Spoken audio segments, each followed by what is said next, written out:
Story 1. The Repeating Waitress. Marcus Chen had been driving cross-country routes for 17 years, and he prided himself on knowing every worthwhile truck stop between Seattle and Miami. He had his favorites, his reliable spots where the coffee was hot and the food didn't come back to haunt you 3 hours down the road. But on a cold February night in 2019, exhaustion forced him to pull into a place he'd never noticed before. Despite having driven this particular stretch of I-70 through rural Kansas at least 100 times, the truck stop appeared suddenly through the darkness, its neon sign flickering against the black sky. Millie's Rest Stop, it read, in that distinctive 1950s-style lettering that seemed frozen in time. Marcus checked his watch as he pulled his rig into the nearly empty lot. It was 3:47 a.m., that dead zone of night when the world feels abandoned and strange. Only 2 other trucks sat in the lot, both with their curtains drawn and running lights off. The drivers were clearly sleeping through their mandatory rest periods. Inside, the truck stop had that timeless quality that so many of these places shared. Worn linoleum floors, red vinyl booths with duct-taped repairs, a long counter with chrome-trimmed stools, and the perpetual smell of coffee that had been sitting on the burner too long. What struck Marcus as odd was how pristine everything looked despite its obvious age. The chrome gleamed, the floors shone, and not a single coffee ring marked the counter's surface. A waitress appeared from the kitchen almost before the door had finished closing behind him. She was young, maybe early 20s, with her dark hair pulled back in a neat ponytail. She wore a pink uniform with a white apron, and her name tag read Dorothy in careful handwriting. Her smile was pleasant but somehow distant, as if she was looking at something just beyond Marcus rather than at him directly. "Coffee?" she asked, already holding a pot in one hand and a white ceramic mug in the other. "Please," Marcus said, sliding onto a stool at the counter. "And I'll take a look at the menu." She poured his coffee with mechanical precision, set down the mug, and placed a laminated menu in front of him. "The meatloaf is good tonight," she said. "Comes with mashed potatoes and green beans." Marcus ordered the meatloaf, and Dorothy disappeared into the kitchen. He sipped his coffee, which was surprisingly good, and pulled out his phone to check his route. No signal. That wasn't entirely unusual in rural areas, but something about it made him uneasy. He glanced around the truck stop again, taking in details he'd missed before. The clock on the wall read 3:47, the same time he'd arrived, probably just broken, he thought. Dorothy returned with his meal faster than seemed possible. The food was hot, properly prepared, and tasted exactly like meatloaf should taste. Marcus ate mechanically, fatigue making everything feel slightly unreal. When he finished, Dorothy appeared immediately to clear his plate. "More coffee?" she asked. "Sure, why not?" She refilled his mug with that same mechanical precision. Marcus decided to try making conversation. "Quiet night." "They're all quiet here," Dorothy replied, her smile never changing. "The quiet ones are the best ones." Something in her tone made Marcus look up sharply, but her expression remained pleasantly blank. He finished his second cup of coffee, paid his bill with cash that Dorothy accepted without comment, and headed back out to his truck. The cold air hit him like a slap, clearing some of the fog from his mind. He checked his watch again. 3:47 a.m. That couldn't be right. He'd been inside for at least 30 minutes. Marcus climbed into his cab, started the engine, and pulled back onto I-70. The truck stop's lights faded quickly in his rearview mirror, swallowed by the darkness faster than seemed natural. He drove for what felt like 2 hours, watching the white lines of the highway roll past in an endless, hypnotic stream. The landscape outside remained unchanging, flat Kansas farmland barely visible in the darkness. When fatigue hit him again with renewed force, Marcus's heart sank as he saw the neon sign appearing through the darkness ahead. "Millie's Rest Stop." He checked his GPS, but it showed only static. His phone still had no signal. He tried to drive past, but his exhaustion was so overwhelming that he found himself pulling into the lot almost against his will. The same two trucks sat in the same positions, curtains still drawn. Inside, everything was exactly as he'd left it. The same pristine cleanliness, the same smell of coffee, the same worn but perfect fixtures. And Dorothy appeared from the kitchen, wearing the same pink uniform, carrying the same coffee pot. "Coffee?" she asked, with the same pleasant, distant smile. Marcus felt ice water replace the blood in his veins. "I was just here," he said, his voice rough. "Everyone says that," Dorothy replied, pouring coffee into a mug without waiting for his answer. "The meatloaf is good tonight. Comes with mashed potatoes and green beans." "What is this place?" Marcus demanded, but Dorothy had already turned back toward the kitchen. He looked at the clock on the wall. 3:47 a.m. His watch showed the same time. Marcus's hands were shaking as he lifted the coffee mug. He had to stay calm, had to think. He stood abruptly, nearly knocking over the stool, and headed for the door. But as he pushed through it, the cold air hit him, and he found himself standing inside the truck stop again, the door swinging shut behind him. Dorothy was there, smiling, holding the coffee pot. "Coffee," Marcus tried again and again. Each time he reached the door, each time he stepped outside, he found himself back inside, with Dorothy appearing to offer him coffee. The loop seemed endless. He tried going through the kitchen, but the door wouldn't open. He tried the bathroom, but it led back to the main dining area. Every exit returned him to the same place, the same moment, the same offer of coffee. On what might have been his 20th attempt, or perhaps his 50th, he'd lost count. Marcus noticed something different. In one of the red vinyl booths, a figure sat hunched over a cup of coffee. The man was older, wearing a trucker's jacket, and he looked up at Marcus with eyes that held terrible recognition. "You're seeing it too, aren't you?" the man said, his voice barely above a whisper. Marcus approached the booth, his legs feeling weak. "How long have you been here?" "I don't know," the man said. "My last real memory is pulling in here during a snowstorm. That was in 1987. But it's always 3:47 a.m. here, always February, always cold outside. And Dorothy always offers coffee." Marcus felt his sanity beginning to crack. "There has to be a way out." "Maybe there is," the old trucker said. "I've seen others come and go. Some of them find the exit, some of them don't. I think the trick is not accepting what she offers. Don't drink the coffee, don't eat the food, don't engage with the loop." Dorothy appeared beside their booth, smiling. "More coffee." Marcus looked at his full mug, which he didn't remember having in front of him. He looked at the old trucker, who had faded somehow, becoming translucent. "Don't drink it," the ghost, because that's what he had to be, whispered. Marcus stood and walked toward the door, forcing himself not to look at Dorothy, not to respond to her offers. The door seemed to resist his hand, but he pushed harder. The cold air hit him differently this time, sharper, more real. He ran to his truck, climbed in, and started the engine without looking back. This time, when he pulled onto the highway, the truck stop's lights faded normally. His GPS flickered back to life, showing him 50 miles past where he thought he'd been. His phone signal returned, and his watch read 6:23 a.m. with the first hints of dawn coloring the eastern sky. Marcus drove straight through to his destination without stopping, too terrified to pull over. He never took that route again, always choosing alternates that added hours to his journey. Years later, he tried to find information about Millie's rest stop, but no such place existed in any records. No historical documentation, no business licenses, no mention in any trucker forums or guides. But sometimes, on long night drives, Marcus still sees that neon sign flickering in the distance.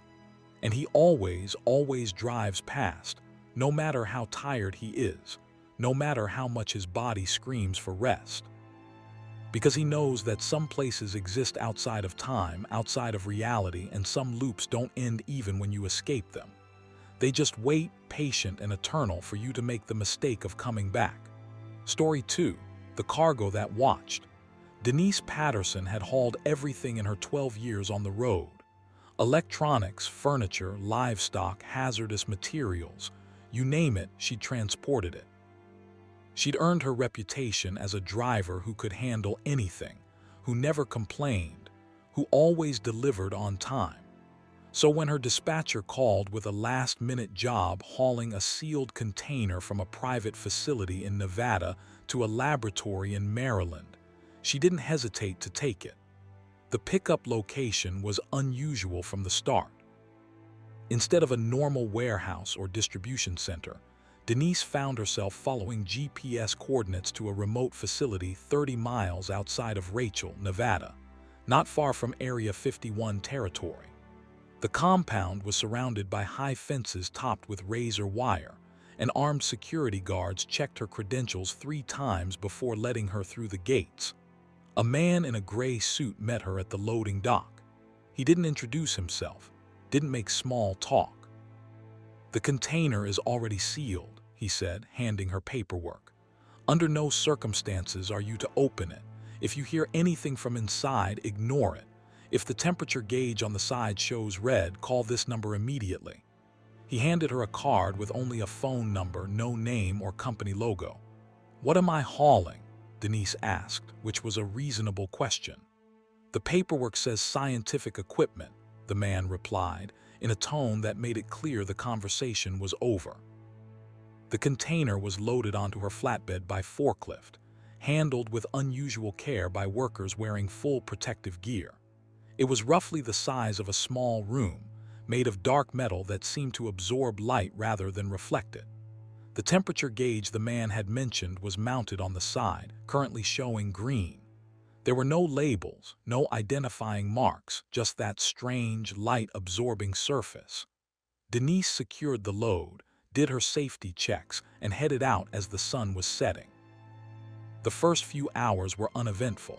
She drove through the Nevada desert on Highway 50, that lonely stretch they called the loneliest road in America. Traffic was non-existent. The only lights were her truck's headlights cutting through the darkness and the stars overhead, so bright and numerous they almost seemed artificial. Around midnight, somewhere in Utah, Denise noticed something odd. The container's temperature gauge was still green, but the metal surface seemed to be generating a faint vibration.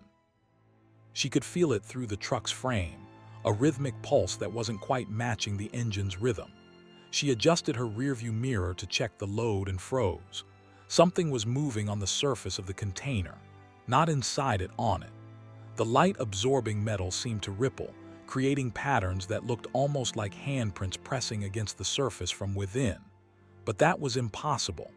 The container was solid metal, at least 6 inches thick based on its apparent weight. Denise told herself it was fatigue, maybe the strange shimmer of heat rising off the container. But it was November and the night was cold. She turned her attention back to the road, but the vibration continued, growing gradually stronger. And then she heard it, a knocking sound, 3 slow, deliberate knocks coming from inside the container. The man's words echoed in her mind. "If you hear anything from inside, ignore it." But how could she ignore that? 3 more knocks, equally measured, equally deliberate. They didn't sound random or like something shifting during transport. They sounded purposeful. They sounded like someone or something was trying to get her attention. Denise's hands tightened on the steering wheel. She'd hauled sealed containers before, transported classified materials. This was probably just some weird scientific equipment, maybe something pressure-sensitive that made noises as it adjusted to elevation changes. She was overthinking it. The knocking stopped. Denise exhaled, realizing she'd been holding her breath. Then her CB radio crackled to life, even though she hadn't turned it on. Static poured through the speaker, but beneath it she could hear something else. A voice, distorted and wrong, speaking words she couldn't quite make out. She reached for the CB to turn it off, but before her hand reached the dial, the words became clear. "Let us out."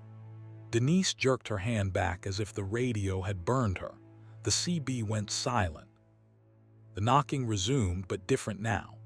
Not 3 measured knocks, but dozens of them, hundreds coming from all over the container's surface. like countless hands beating against the inside of the metal, a cacophony of desperate drumming that made her truck's entire frame vibrate. She checked the temperature gauge. Still green. She grabbed her phone to call the number on the card, but she had no signal. Of course she didn't. This stretch of Utah was notorious for dead zones. The knocking grew louder, more frantic. And now she could hear voices beneath the knocking. Dozens of voices, maybe hundreds, all overlapping, all saying the same thing. Let us out. Let us out. Let us out. Denise pushed the accelerator harder, desperate to reach the next town, the next truck stop, anywhere with people and lights.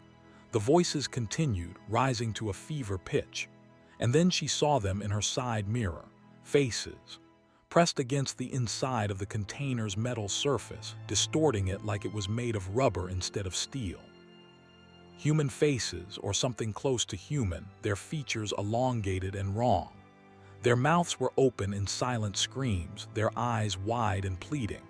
She could see dozens of them, maybe more, all pushing against the surface, all trying to break through. This wasn't scientific equipment. This wasn't anything that should exist. Denise's rational mind was screaming at her to stop, to open the container, to release whatever was inside.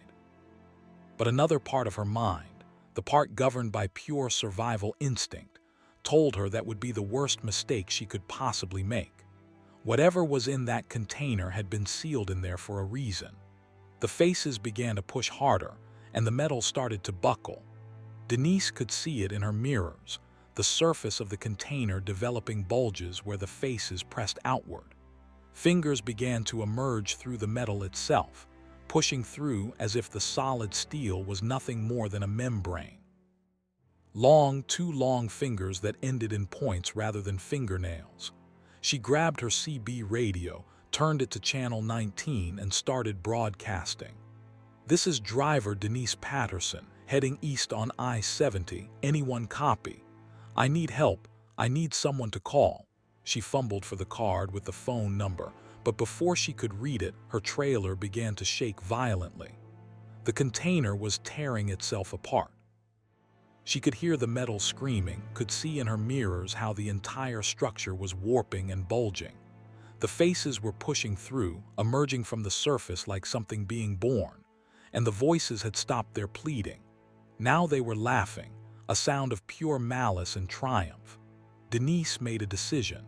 She saw a rest area ahead, one of those small emergency pull-offs with just a bathroom and a parking area. More importantly, she saw a steep embankment beyond it. She accelerated to the maximum safe speed, then hit her release lever for the trailer's fifth wheel connection while simultaneously cranking the wheel hard to the right. The truck and trailer separated, the trailer's momentum carrying it past the rest area and over the embankment. Denise watched in her mirror as the container tumbled end over end down the rocky slope. She braked hard, bringing her cab to a stop, and grabbed her phone. Still no signal. She jumped out and ran back toward the embankment. The container had come to rest at the bottom of the slope, 50 feet down. It had broken open in the fall, and something black and smoke-like was pouring out of it into the night air. The substance seemed to writhe and pulse, and within it, Denise could see shapes moving, the faces and hands she'd seen before, but now free, now mobile. They swirled in the air for a moment, and she thought she could hear that laughter again, distant and fading. Then headlights appeared from the east. A convoy of black SUVs moving fast, no plates visible. They surrounded the rest area within minutes, and people in protective gear swarmed down the embankment toward the broken container. The man in the gray suit appeared beside Denise, seemingly out of nowhere. "You were supposed to deliver it intact," he said, his voice cold. "You didn't tell me what it was," Denise shot back, her whole body shaking with adrenaline and terror. "No," the man agreed, "we didn't. That's classified. What you released was also classified. Congratulations. You'll be debriefed, you'll sign documents, and you'll never speak of this to anyone." They kept her there for 6 hours, asking questions, making her sign forms, making veiled threats about national security. When they finally let her go, her trailer was gone, removed by their recovery team. They paid her triple the original rate and told her to forget everything that happened. But Denise can't forget. She still drives, still takes long-haul jobs, but she refuses any sealed container work. And on quiet nights when the road is empty and the stars are bright overhead, she sometimes thinks she can hear them, those voices, now free, now loose in the world. She wonders what they were, where they came from, why they were sealed away. She wonders how many other containers like that one are being transported across the country, holding things that shouldn't exist. Mostly, she wonders if she made the right choice releasing them, or if she's damned herself and everyone else for something that hasn't happened yet. The nightmares suggest the latter. In them, she sees the faces spreading across the country, multiplying, infecting, transforming. And she always wakes up at the moment when they turn their attention back to her, the one who set them free. Story 3. The Backwards Truck Stop. Raymond Tucker had been driving the same route between Chicago and Indianapolis for 8 years. He knew every mile marker, every exit, every truck stop and rest area along I-65. He could drive it half asleep, and sometimes did on those long night runs when his body felt like lead and his eyelids weighed 1,000 pounds each. So when he pulled into a truck stop he didn't recognize, despite being only 90 miles from Indianapolis on a route he'd driven hundreds of times, his first thought was that he'd somehow gotten turned around. The truck stop looked normal enough. A large parking lot with spaces for maybe 30 rigs, a main building with the standard convenience store and restaurant, fuel pumps, and even a small maintenance garage off to one side. The sign read Interstate Oasis, which struck Raymond as generic to the point of being almost deliberately forgettable. The parking lot was about half full, which was normal for 2 a.m. on a Tuesday. Raymond pulled in to fuel up and grab some coffee. His gauge showed a quarter tank, which should have been impossible. He'd filled up less than 2 hours ago, but gauges were temperamental in older rigs like his. He stepped out of his cab into the cool October air and immediately noticed something wrong. Everything was backwards. Not obviously wrong, not dramatically reversed, but subtly off in a way that made his brain itch. The fuel pumps had their card readers on the left side instead of the right. The entrance to the main building was on what should be the back wall based on the parking lot's layout. The directional arrows painted on the pavement pointed the wrong way for normal traffic flow. Even the American flag on the pole near the entrance was hanging backwards, with the Union stars on the right instead of the left. Raymond stood beside his truck, studying these details and trying to shake off the feeling that something was fundamentally wrong. Other drivers moved around the lot, going about their business normally, not seeming to notice anything unusual. Maybe he was more tired than he thought. Maybe he needed that coffee more urgently than he'd realized. He headed toward the entrance, noting that the door's handle was on the wrong side. Inside, the wrongness intensified. The checkout counter was on the left when it should be on the right. The aisles ran perpendicular to how they should based on the building's layout. The clock on the wall was running counterclockwise, its hands moving backwards through time. It currently read 2:13 a.m., but as Raymond watched, it ticked back to 2:12, then 2:11. The clerk behind the counter was a middle-aged woman with gray hair and a pleasant face. She smiled at Raymond as he approached. "Help you find anything?" "Coffee," Raymond said, his voice sounding strange in his own ears. There was an odd echo in the building, like sound was bouncing off the walls in unexpected ways. "Coffee station's in the back," the clerk said, pointing. But her hand pointed right while her eyes indicated left. Raymond's brain struggled to process the contradiction. He followed his instincts rather than her gesture and found the coffee station where his eyes had suggested it would be. The cups were stacked upside down. The sugar packets all had their text printed in mirror image. The coffee itself poured from the dispenser in what seemed like the wrong direction, curving left when gravity should have pulled it straight down. Raymond poured a cup anyway, added sugar and cream from packets he couldn't read, and took a sip.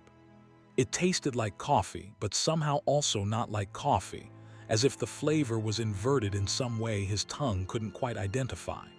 He wandered the aisles while drinking, noticing more impossible details. Every product label was backwards, mirror written. The security mirrors in the corners showed reflections that didn't match what they should be showing. In one mirror, Raymond saw himself standing in an aisle he definitely wasn't in. In another, he saw himself with his back turned, even though he was facing the mirror directly. Other customers moved through the store, but when Raymond tried to focus on them, they seemed to slide out of his direct line of sight. He could see them in his peripheral vision, but looking at them directly made them somehow invisible, like they existed in a space his eyes couldn't properly focus on. Raymond decided he needed to leave immediately. This place was wrong in ways that violated basic reality, and every instinct screamed at him to get back in his truck and drive away as fast as possible. He headed for the door, but when he pushed through it, he found himself in the back stockroom instead of outside. The stockroom was large and poorly lit, filled with shelves stacked high with supplies. But the supplies themselves were wrong. Boxes labeled for products that didn't exist. Cans with no labels at all, just bare metal. Bags of something that looked like it was moving inside the plastic. And at the far end of the room, another door with an exit sign above it. Raymond walked toward that door, his footsteps echoing strangely, sounding like they came from behind him instead of beneath him.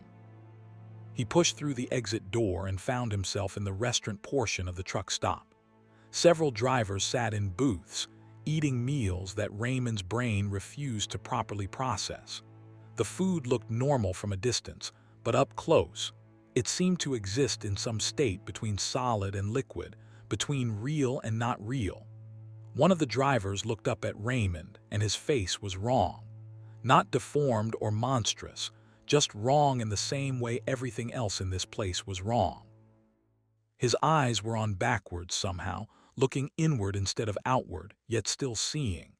His mouth moved in speech, but the words came out in reverse, a rewinding tape of sound that made no sense. Raymond ran.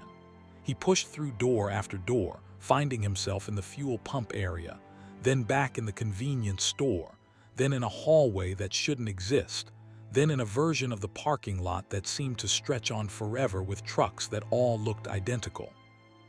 Each door he went through should have led outside, led to escape, but instead led deeper into the impossibility of this place. Finally, he burst through a door and felt cold air on his face. Real air. He was outside, standing in the parking lot, and his truck was right there in front of him. Raymond ran to it, climbed in, started the engine, and pulled out of the lot without checking his mirrors or looking back. He drove with his foot pressed to the floor, pushing his old rig to its maximum speed. After 20 minutes of driving, the panic began to subside. Raymond checked his mirrors. The truck stop was long gone, vanished in the darkness behind him. The highway looked normal. His GPS showed him on I-65, right where he should be, approaching Indianapolis. Everything was fine. He'd had some kind of episode, maybe a hallucination brought on by exhaustion. That had to be it. Then he noticed the road signs. He was seeing them in his mirrors, but not through his windshield. The signs were ahead of him, visible in his rearview mirror, but not visible when he looked forward. That was impossible. Unless Raymond looked down at his GPS. The arrow showing his position was moving south, toward Chicago, not north toward Indianapolis. But he could feel the truck moving forward. The engine was pulling, not pushing. Yet according to every instrument, every sign, every indicator, he was driving backwards. He pulled over to the shoulder, his hands shaking. He got out of the truck and walked around it. From the outside, everything looked normal. The truck faced north, the direction he'd been driving. But when he got back in the cab and started moving again, the instruments insisted he was going south. Raymond drove like that for 3 hours, watching in his mirrors as Indianapolis appeared and grew closer, even though he was pointing away from it and pressing the accelerator. He reached his destination by driving backwards toward it, delivered his load, and said nothing to anyone about what had happened. But it didn't end there. The wrongness followed him. Sometimes when he looks in mirrors now, he sees things that aren't there or doesn't see things that are. Sometimes he finds himself in places he approached from the wrong direction. Sometimes time moves oddly around him, faster or slower than it should. And once a month, without fail, he finds himself pulling into that truck stop again, Interstate Oasis, no matter what route he's driving or how carefully he plans to avoid that section of highway. Each time, he tries something different to escape. He's tried refusing to go inside, but then he finds himself inside anyway, with no memory of entering. He's tried staying in his truck, but then the truck becomes the interior of the building. He's tried driving straight through without stopping, but the parking lot stretches on forever until his fuel runs out and he has to stop. The worst part is that it's spreading. More drivers are reporting similar experiences. Truck stops that don't exist on maps but appear on familiar routes. Buildings with backwards geometry. Places where the normal rules of space and direction don't apply. Some drivers never come back from them. Others, like Raymond, are trapped in a loop, returning again and again to impossible places, slowly losing their grip on what's real and what's not. Raymond still drives, because it's all he knows how to do. But he's starting to suspect that he never left that first backwards truck stop, that everything since then has been him moving through it, exploring its infinite impossible rooms while thinking he's driving across America. Sometimes he catches glimpses in his mirrors of other versions of himself, driving other trucks, making other choices, all trapped in the same maze of reversed reality. And the clock keeps ticking backwards, counting down to something, or maybe counting up from something that already happened but hasn't occurred yet. In a place where backwards is forwards and left is right, cause and effect become meaningless concepts. Raymond drives on, moving forward by going backward, always approaching destinations he's already left, forever trapped on a highway that loops back into itself. The only thing he knows for certain is that the Interstate Oasis exists, and it's waiting for every driver eventually. Some find it on their first trip. Others, like he did, drive for years before it appears. But it's always there, always waiting, a place where reality turns inside out and nothing is quite what it seems. And once you've been there once, you can never truly leave. Part of you stays behind, walking those backwards aisles forever, while another part drives on, never quite sure which version is real. Story 4. The hitchhiker who knew too much. Jennifer Morrison had a strict rule about hitchhikers: never pick them up, no exceptions. She'd been driving long haul for 15 years and had heard all the horror stories.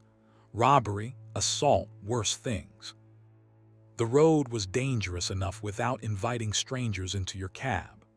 But on a freezing January night in 2021, driving through Wyoming on I-80 during a snowstorm that had already caused 3 accidents she'd passed, she broke her rule.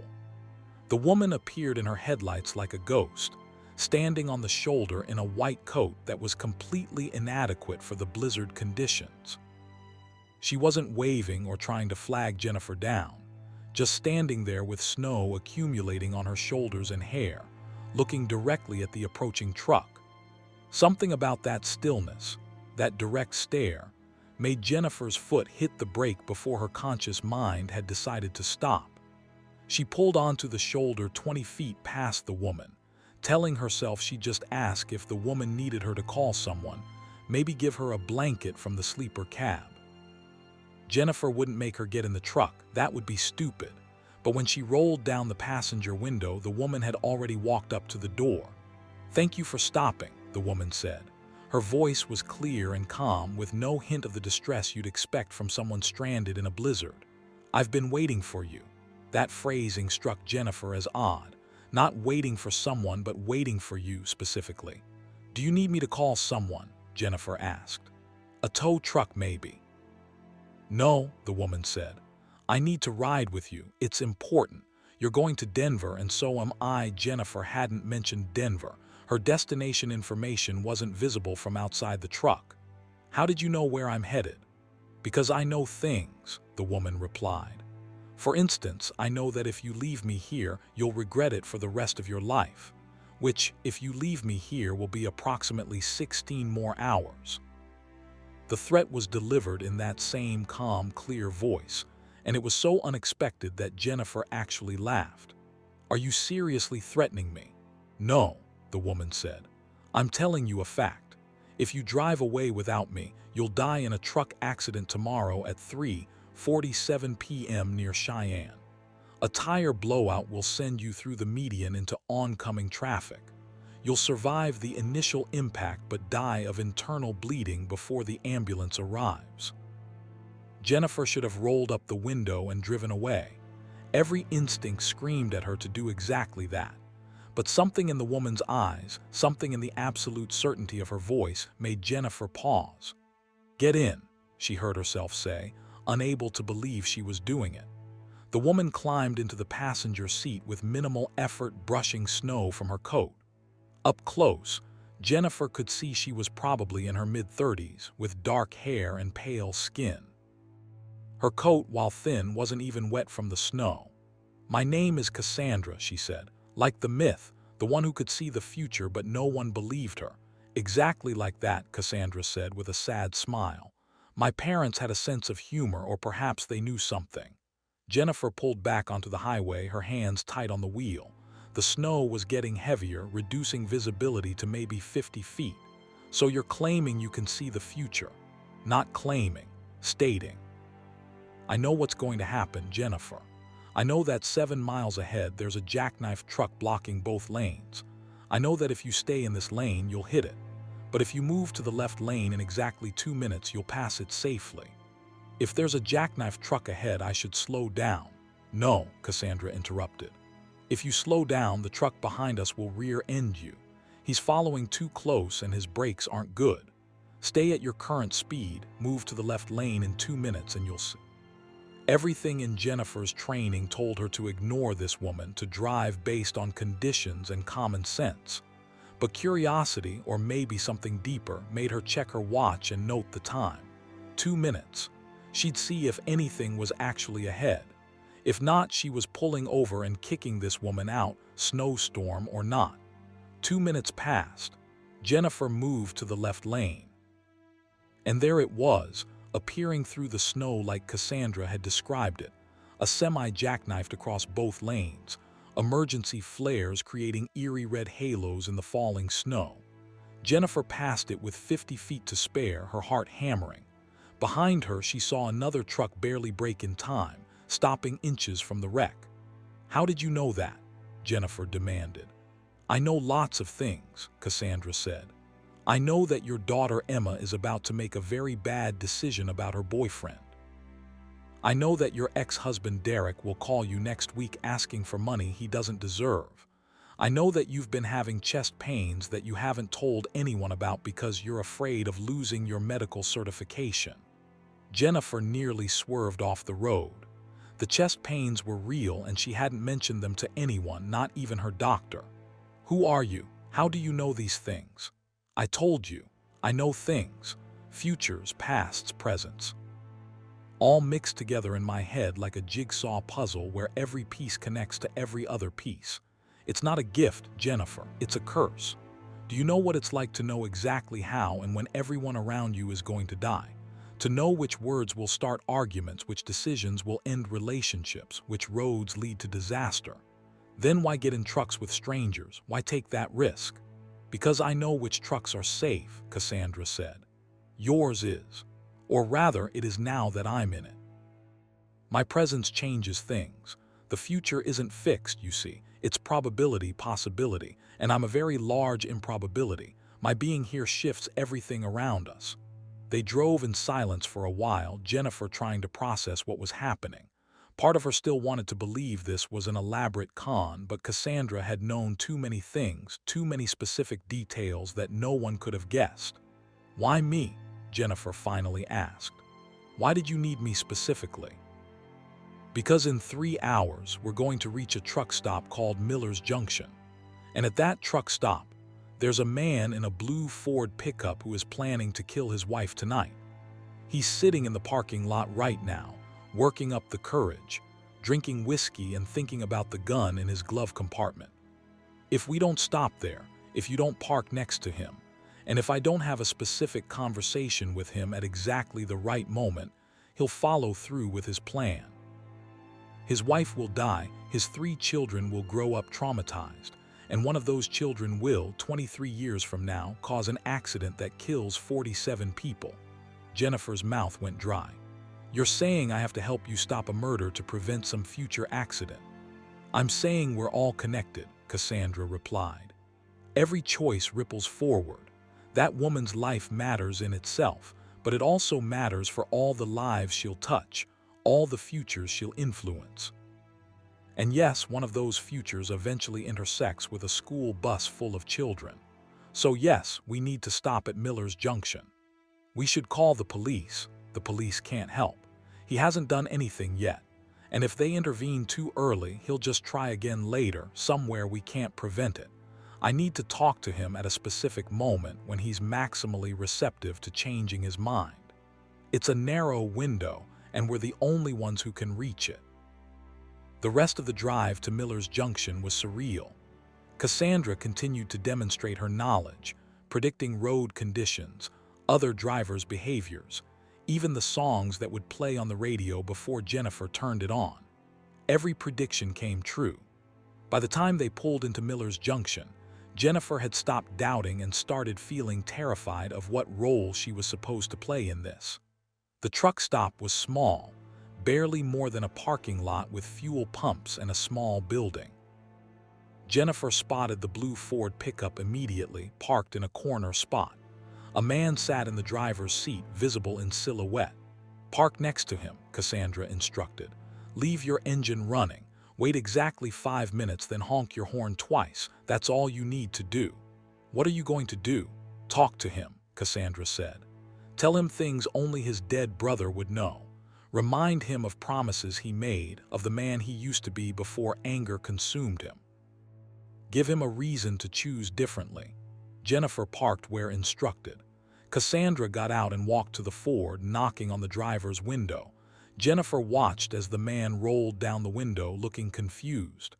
Cassandra spoke to him, and even from a distance, Jennifer could see the man's expression change, shock, disbelief, then something that looked like grief.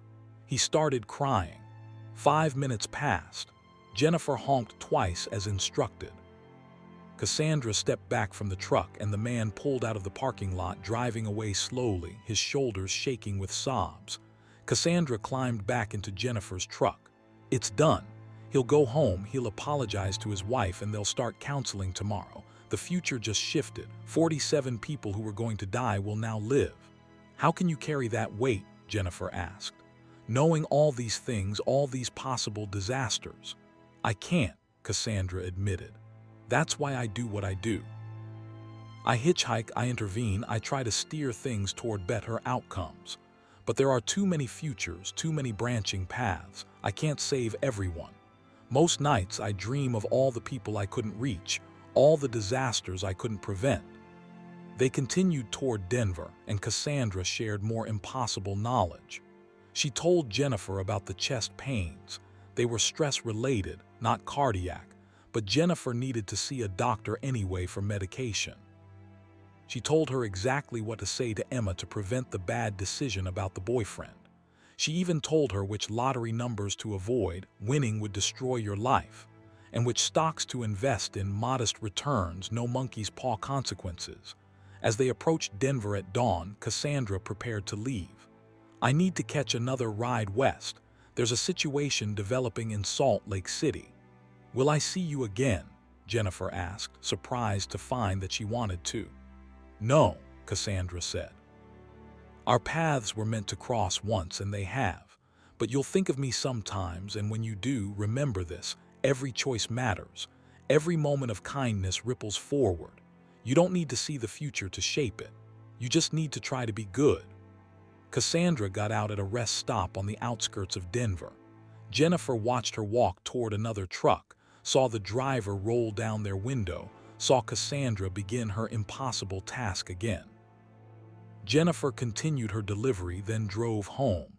She saw her doctor, got medication for stress and anxiety. She had the exact conversation with Emma that Cassandra had suggested, and Emma broke up with the problematic boyfriend. Derek called asking for money, and Jennifer said no without guilt. Small changes, small choices, but they felt significant.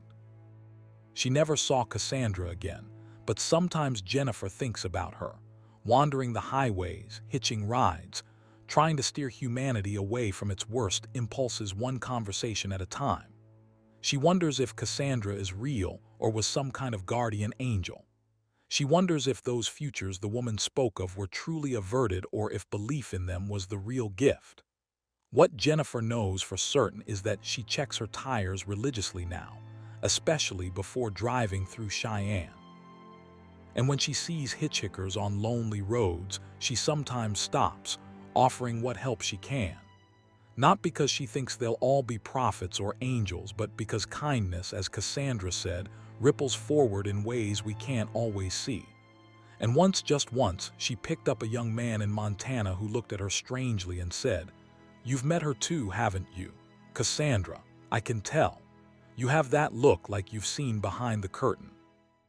They drove in companionable silence after that, two people who'd brushed against the impossible and lived to drive another day. Story 5. The static between stations. Derek Walsh had been a long-haul trucker for 23 years, and in that time he developed certain habits that kept him sane during the endless miles. One of those habits was listening to the radio, constantly scanning through stations, jumping from music to talk shows to news broadcasts, anything to fill the silence. His truck's radio was old school, with a physical dial that clicked satisfyingly as he turned it, searching for signals in the vast empty spaces between cities. It was on a run from Oklahoma City to Little Rock, somewhere deep in the Ouachita Mountains of Arkansas, that Derek first heard the broadcast that shouldn't exist. He'd been scanning through static, looking for anything with a clear signal, when a voice emerged from the white noise with perfect clarity. In local news, Derek Walsh of Oklahoma City was reported missing today after his truck was found abandoned on Highway 270. Authorities are searching the area but have found no sign of Walsh. His last known communication was with dispatch at approximately 11 p.m. last night. Derek nearly drove off the road. He fumbled with the radio, trying to find the station again, but it was gone, swallowed by static. His hands were shaking. That had been his name, his city, his route. But he wasn't missing. He was right here, driving perfectly fine. He checked his watch, 11:47 p.m. He grabbed his CB radio and called dispatch. "This is Walsh checking in. Everything's fine here. Just wanted to confirm my position." The dispatcher responded immediately. "Copy that, Walsh. You're right on schedule. Everything okay?" "Yeah," Derek lied. "Just wanted to check in." He tried to convince himself he'd misheard, that the voice had said some other name, some other route. But the details had been too specific, too perfect. He kept scanning through radio stations, searching for that broadcast again, but found only music, static, and normal programming. An hour later, he found it again. Same voice, different news. Search for Derek Walsh continues into its second day. Police have now classified this as a potential crime scene. Walsh's truck showed signs of a struggle, and blood was found on the driver's seat. The FBI has joined the investigation. Derek punched the steering wheel and the radio lost the signal. His heart was hammering. This was impossible. He looked down at himself at the driver's seat. No blood, no signs of struggle. He was fine. This had to be some kind of prank, but how?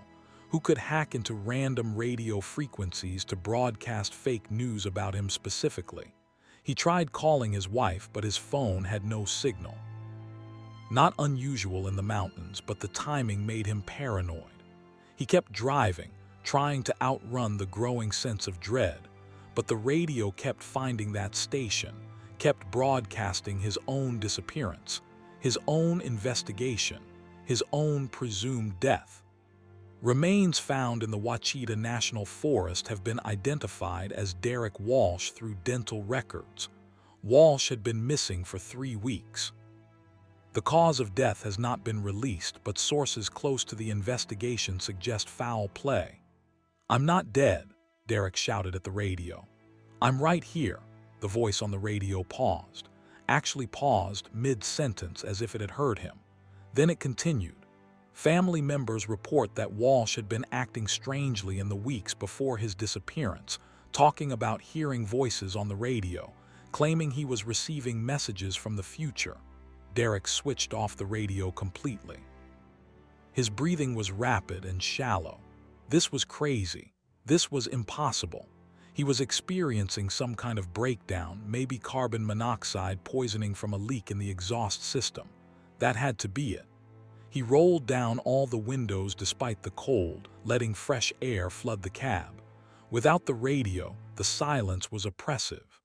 Derek could hear every sound his truck made, every small mechanical noise amplified in the quiet. And beneath those sounds, he thought he could hear something else, a faint rhythmic pulse, almost like breathing coming from somewhere in the cab. He turned the radio back on, unable to bear the silence. Static poured out, but beneath it he could hear something else now. Voices, plural, all overlapping, all speaking at once. He caught fragments. Derek Walsh, found dead. Investigation continues. No suspects. Funeral services. Then one voice emerged clearly from the chaos, speaking directly to him. "You're listening to the future, Derek, your future. Everything you hear tonight will come true one way or another. The question is, will you try to prevent it or will you accept it?" "Who are you?" Derek demanded, knowing it was insane to talk to a radio but unable to stop himself. "I'm the signal," the voice replied. "I exist in the space between moments and the static between stations. I broadcast what will be, what must be. You found my frequency, Derek. You tuned in to tomorrow's news and now you can't tune out." Derek scanned desperately through the dial, but every station was the same now. Every frequency carried the same overlapping voices, all discussing his disappearance, his death, his investigation. News reports, police statements, interviews with his wife, his friends, all mourning him, all searching for him, all accepting that he was gone. "This isn't real," Derek said. "This is a hallucination. I'm sick, You're driving," the signal interrupted. "You're awake, you're perfectly healthy, and you're going to die in 37 miles unless you make a choice." "What choice?" "In 37 miles, you'll see a rest area. You can pull in or you can drive past. If you pull in, you'll meet someone who will change your future. If you drive past, everything you've heard tonight will come true exactly as broadcast. Choose wisely, Derek. Not everyone gets to hear their own ending before it happens." The voices faded back into static, leaving Derek alone with his thoughts and his terror. 37 miles. He watched his odometer counting down the distance, his mind racing through possibilities. This was a trap, obviously. Someone was luring him to that rest area to kill him, to make all those broadcasts come true. The smart thing would be to drive past, to refuse to play along with whatever game this was. But what if it wasn't a trap? What if the signal was real, if it really was broadcasting the future, and stopping at that rest area was his only chance to change it? What if driving past guaranteed everything he'd heard? The miles counted down. 30, 20, 10, 5. Derek could see the rest area ahead, barely more than a parking lot with a single building for restrooms. One other vehicle sat in the lot, a dark sedan, American-made, maybe 10 years old. No one was visible inside it. Derek's hands tightened on the wheel. Drive past or pull in. Accept the unknown or trust the warning. He made his decision in the last possible second, cranking the wheel and pulling into the rest area. The truck's tires crunched on gravel as he rolled to a stop far from the sedan. For a long moment, nothing happened. Derek sat in his cab, engine idling, watching the sedan. Then the driver's door opened and a man got out. He was middle-aged, wearing jeans and a jacket perfectly ordinary. He walked toward Derek's truck with no signs of threat, no weapon visible. Derek rolled down his window as the man approached. "You heard it too, didn't you?" the man said. "The broadcast, the future." "I don't know what you're talking about," Derek lied. "Yes, you do. You heard your own death, that's why you stopped. I heard mine 3 months ago. I've been trying to outrun it ever since, but tonight I heard a new broadcast. It said I'd meet someone at this rest area, someone else who'd heard the signal. It said this meeting would change both our futures." "Who are you?" "My name is Michael Carson. I was a police officer in Little Rock. The broadcast I heard said I'd die in a shooting, friendly fire during a drug raid gone wrong, so I quit the force. Changed my whole life trying to prevent it, but the signal found me again tonight and told me to come here." Derek felt a chill run down his spine. "Why? What are we supposed to do?" "I don't know," Michael admitted. "But I think the signal doesn't just broadcast the future. I think it broadcasts possibilities, different versions of tomorrow. And when two people who have heard it meet, when two possible futures intersect, something changes, reality shifts." As if in response, both their radios, Derek's truck radio and the radio in Michael's sedan, suddenly activated, tuning themselves to the same frequency. The signal's voice emerged, clear and cold. "You are correct, Michael. I broadcast possibilities, not certainties. Derek Walsh, in one future you drive past this rest area. 3 miles down the road, you encounter a police checkpoint. Michael Carson, in that same future, you return to your job and are manning that checkpoint. There is confusion in the dark, a misidentification, shots fired. Derek dies at the checkpoint. Michael dies 3 weeks later, unable to live with the guilt by his own hand." "Jesus," Michael whispered. "But in this future, the one you are creating right now, you both stopped. You both chose differently. The checkpoint exists, but Derek will not reach it and Michael is not there to work it. 2 deaths averted. 2 futures changed. This is my purpose. I broadcast all possible endings and I give certain people who can hear me, the chance to choose better ones." "Why us?" Derek asked. "Why can we hear you?" "Because you were both at crossroads," the signal replied. "Moments where your futures were perfectly balanced between drastically different outcomes. I can only reach people in those moments when their probability waves are most unstable. You were both going to die in meaningless ways and I gave you the chance to hear it coming, to choose differently." "What do we do now?" Michael asked. "Live," the signal said. "Make different choices. Derek, you'll receive a job offer next month to work locally, training new drivers. Take it. Stop running these long routes. Michael, you'll be contacted about a position as a youth counselor at a community center. Take it. Use what you learned as an officer to help kids avoid the mistakes you've seen. Your futures are now open, no longer constrained to those narrow, fatal paths." The radios fell silent, returning to normal static. Derek and Michael stood in the parking lot of that anonymous rest area, 2 men who'd brushed against their own deaths and been given the chance to step aside. They exchanged phone numbers, promises to stay in touch. Over the following months, everything the signal had said came true. The job offers, the opportunities to choose different paths. Both men took them, leaving behind the roads and routes that would have led to their deaths. Derek never heard the signal again, though he sometimes scanned through stations late at night, searching for it. He wanted to thank it, to understand it better, but the frequency remained silent. He worked as a trainer for 5 years, teaching new drivers the skills they'd need to stay safe on the road. He told them about the importance of rest, of staying alert, of listening to warning signs. He never mentioned the signal, but he thought about it constantly. Then one night, training a new driver on a practice route, Derek's students started acting strangely, talking about voices on the radio, broadcasts that couldn't exist. Derek pulled the truck over and looked at the young man, barely 23, whole life ahead of him, and saw the same terror in his eyes that Derek had felt that night in the Wachitas. "Tell me what you're hearing," Derek said gently. The student did. A broadcast about his own death, an accident, a future that hadn't happened yet but seemed inevitable. Derek recognized the pattern immediately. "Listen to me carefully," Derek said. "What you're hearing is real, but it's not fixed. You're at a crossroads and you're being given a choice. Whatever that voice tells you to do, whatever change it suggests, take it seriously. This is a gift, even though it doesn't feel like one right now." He spent the next hour talking the young man through it, helping him understand what the signal was offering. And as dawn broke, Derek realized why he'd been given that second chance 5 years ago. Not just to save himself, but to be here now, to help someone else navigate the same impossible situation. The signal didn't just broadcast futures. It created a chain of people who could help each other, who could pass along the knowledge that fate wasn't fixed, that warnings were gifts, that the future was always unwritten until you chose it. Derek still drives sometimes, though mostly short routes now, training runs with students.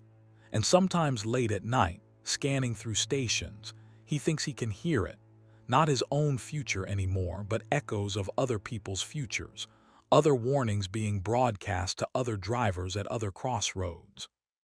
The signal is always there, always searching for people balanced on the edge of disaster, always offering them the chance to tune into tomorrow and choose differently.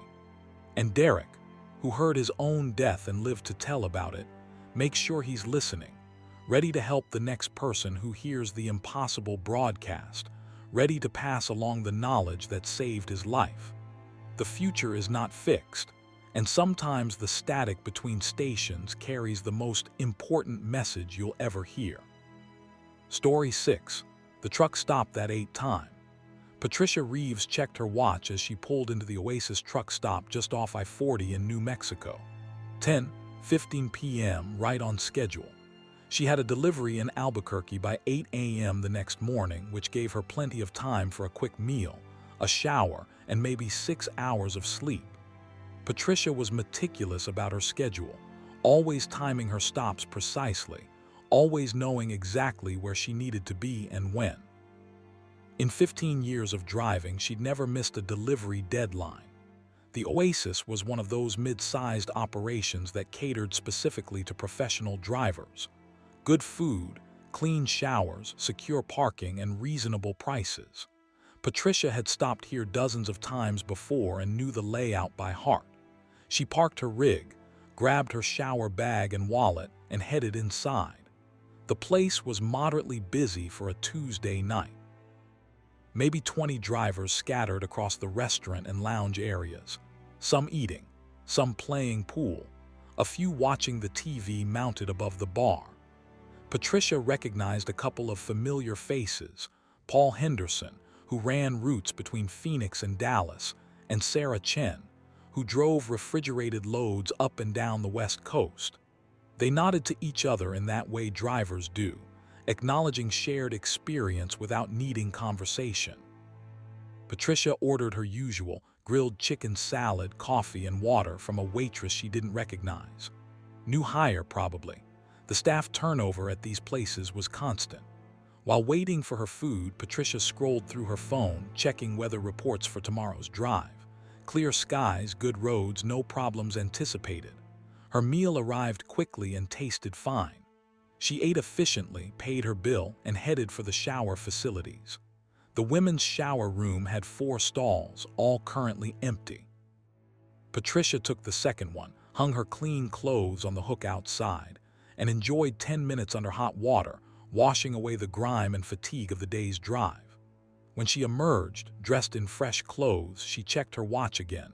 10:47 p.m. Perfect. That gave her time to check her load securement before turning in for the night. She walked back through the lounge area and noticed Paul Henderson still sitting in the same seat, still eating what looked like the same meal. Slow eater, she thought. Outside, the parking lot looked different. More trucks, maybe 30 or 40 now, packed in tighter than before. Patricia found her rig exactly where she'd left it and did a quick walk around, checking her straps and tie-downs, everything secure. She climbed into her sleeper cab, set her alarm for 5 a.m. and settled in for the night. Sleep came easily. Patricia prided herself on being able to sleep anywhere, anytime, the mark of a professional driver. When her alarm went off, she woke immediately, alert and ready. She checked her watch 5:00 a.m. exactly and began her morning routine. Dress, brush teeth, quick breakfast bar and coffee from her cab supplies, then time to hit the road. She climbed out of her cab into pre-dawn darkness and immediately noticed something wrong. The parking lot was packed with trucks, at least 60 of them, far more than the lot was designed to hold. They were parked in every available space, some blocking others, some at odd angles, and the building's lights were on, bright and inviting, exactly as they had been when she'd arrived last night. Patricia walked toward the building, intending to grab one more coffee before starting her drive. Inside, the place was bustling with activity. Every booth was full, every stool at the counter occupied, drivers crowding the space with their conversations and meals. Patricia looked around, confused. This was more activity than she'd ever seen here, even during peak hours. And there was Paul Henderson, sitting in the same booth, eating what appeared to be the same meal she'd seen him eating last night. Sarah Chen was there too, in the same seat at the counter, drinking the same coffee. Patricia checked her watch, 5:47 a.m. She walked up to the counter, trying to catch the waitress's attention, but the woman walked right past her, as if Patricia was invisible. Patricia tried again, reaching out to tap the waitress's shoulder, but her hand passed through the woman's arm like it was made of smoke. Fear flooded through Patricia's system, cold and sharp. She stumbled backward, bumping into a driver behind her, except she didn't bump into him. She passed through him, felt a moment of cold nothing, and came out the other side. The driver didn't react, didn't even notice. Patricia ran for the door, burst through it, and stopped dead in the parking lot. It was full daylight outside now, sun high in the sky, but her watch showed 5:47 a.m. She looked at the sky, looked at her watch, and her brain couldn't reconcile the contradiction. She ran to her truck, climbed in, started the engine.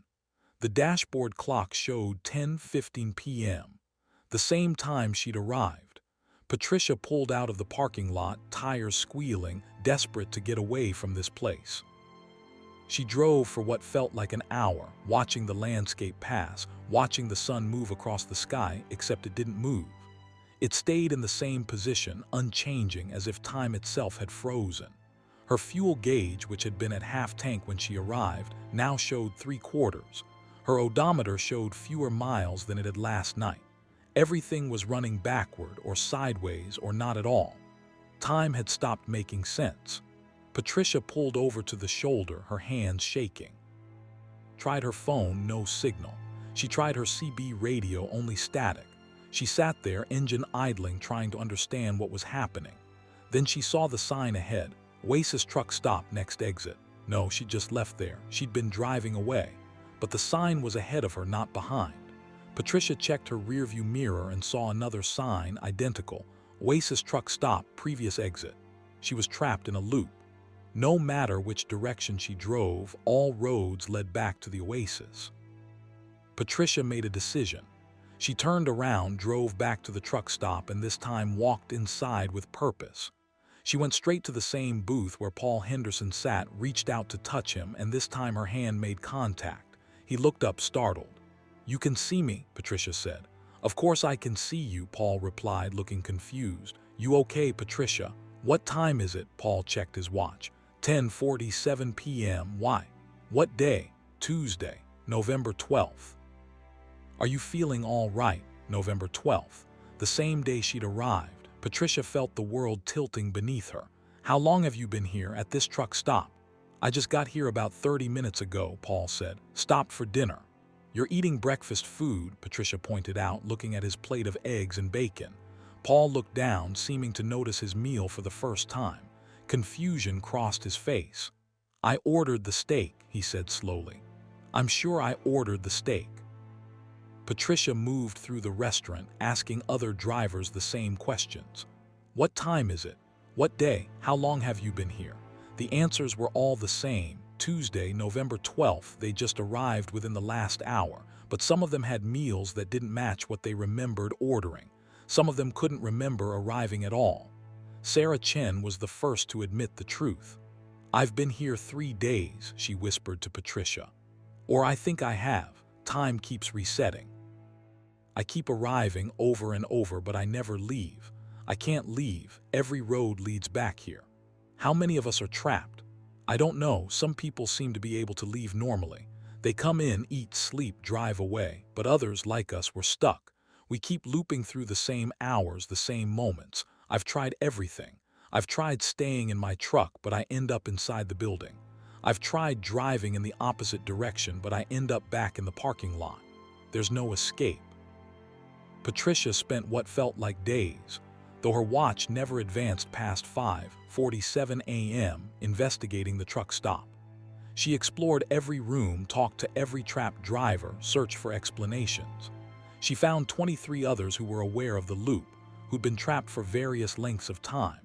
Some claimed to have been there for weeks. One man insisted he'd been trapped for 6 years. The truck stop existed in its own bubble of time, recycling the same hours endlessly. The drivers who didn't notice, who thought they'd just arrived, were somehow protected from awareness of the loop. But those who became aware were trapped with that knowledge, forced to relive the same period over and over, unable to escape. Patricia discovered that the loop wasn't perfect. Small details changed each cycle. Different drivers would be aware or unaware. The food orders would shift.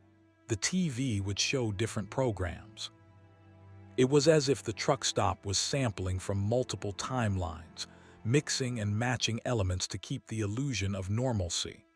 On what might have been her 100th cycle through, Patricia noticed something new, a door she'd never seen before, tucked beside the kitchen. It was marked "Employees Only," and it had a deadbolt lock. She tried the handle and found it unlocked. Behind the door was a staircase leading down. Patricia descended into what appeared to be a basement, though the truck stop shouldn't have had a basement. The space below was vast, far larger than the building above, filled with strange machinery that hummed and pulsed with blue-white light. In the center of it all was something that looked like a massive clock, but wrong. Its hands moved in multiple directions simultaneously, and its face showed times and dates that ranged from years in the past to decades in the future. Around it, smaller devices pulsed in rhythm with the main mechanism, each one connected by cables that seemed to be made of solidified time itself. "Impressive, isn't it?" Patricia spun around. A man stood at the bottom of the stairs wearing a maintenance worker's uniform. She'd never seen him before, despite having been through dozens of cycles. "What is this place?" Patricia demanded. "A chronal anchor," the man replied. "A point outside normal time. We built it to study temporal mechanics, but something went wrong. It became self-sustaining, started pulling in travelers, trapping them in recursive loops. We've been trying to shut it down for 15 years, but every time we get close, we get caught in the loop ourselves and lose our progress." We? Department of Defense, originally. Now it's been handed off to a civilian oversight committee that doesn't officially exist. We monitor the situation, try to minimize casualties, but we can't fix it. Time here has become self-referential, a snake eating its own tail. "Let me guess," Patricia said bitterly. "You're going to tell me there's no way out." Actually, there is. One way. The loop resets every 12 subjective hours. But if you can remain conscious through a reset without sleeping, without losing awareness, you can sometimes slip out during the transition. It's difficult, requires absolute focus, but some people have managed it. How many? Out of approximately 2,000 people who have been trapped here over the years, 17 have escaped. The odds were horrible, but they were better than nothing. Patricia spent her next several cycles preparing, learning the exact rhythm of the resets, training herself to stay awake and aware through the disorienting moment when time looped back on itself. She enlisted Sarah Chen and 3 other trapped drivers, teaching them what she'd learned. On their chosen cycle, the 5 of them gathered in the parking lot at the exact moment when they knew the reset would occur. They linked hands, focused all their attention on staying present and aware, and waited. The reset felt like death, like the world was being erased and rewritten around them, like their very atoms were being disassembled and reassembled in a slightly different configuration. Patricia felt herself screaming, though she couldn't hear it. She felt Sarah's hand slipping from hers, felt the others falling away, lost to the reset. But Patricia held on to consciousness through sheer force of will. She held on to the knowledge of who she was, where she was, what she was trying to do. And in the moment between one version of reality and the next, she saw a gap, a door, a way through. She stepped through it and fell forward onto concrete. Real concrete in a real parking lot under a real sky that was showing the first light of real dawn. Patricia looked at her watch, 5:47 a.m. But when she checked her phone, it showed a date 3 weeks after she'd first entered the oasis. Her truck was there exactly where she'd left it, but covered in 3 weeks of dust. Her company had filed a missing persons report. Her family had been searching for her. But she was out, she was free, she was real again. Patricia never went back to that stretch of I-40. She changed her routes, even though it meant longer trips and less pay. She tried to tell authorities what had happened, but her story was dismissed as a stress-induced breakdown. The Oasis truck stop continued to exist, continued to trap drivers, and Patricia could do nothing to stop it. But she started monitoring trucker forums and social media, looking for other survivors, other people who'd escaped the loop. She found 12 of them over the next year, and together they formed a network, warning other drivers, marking the dangerous locations, sharing survival strategies. Because the Oasis wasn't the only place where time went wrong. There were others, scattered across the country, places where roads led nowhere, where hours became days, where the past and future collapsed into an eternal present. And the only defense was awareness, knowledge, the determination to stay conscious and real no matter what reality did around you. Patricia still drives, but she never stops at unfamiliar truck stops anymore, no matter how tired she is. And she keeps a journal, logging every detail of every stop, checking later to make sure her memories match reality. Because she knows now that time is not the straight line we pretend it is. It's flexible, breakable, and in certain places, it loops back on itself like a trap waiting to catch the unwary. She escaped the Oasis truck stop, but part of her is still there, still trapped in that endless loop, still searching for the way out. And sometimes, late at night, when she's driving through darkness and fighting sleep, she thinks she can feel it, the pull of that place, reaching across time and space, trying to draw her back in, trying to add her to its collection of forever travelers who arrived but could never leave. Story 7. The Thing in the Fuel Tank. Gerald Jerry Thompson had been hauling fuel tankers for Transamerica Petroleum for 9 years without incident. It was demanding work, hazardous materials certification, constant safety checks, dot inspections, and the knowledge that one mistake could turn your rig into a bomb. But it paid well, and Jerry was careful. He followed every regulation, checked every seal, and never took shortcuts. Safety first, always. On a humid August night in Louisiana, Jerry picked up a full load at the Port Arthur refinery in Texas, bound for gas stations across Mississippi and Alabama. The tanker held 8,000 gallons of unleaded gasoline, divided among 5 compartments to prevent surge. Everything checked out during his inspection, seals intact, no leaks, pressure within normal parameters. Jerry signed the paperwork, secured the hatches, and headed east on I-10. The first sign something was wrong came about an hour into the drive, near Lake Charles.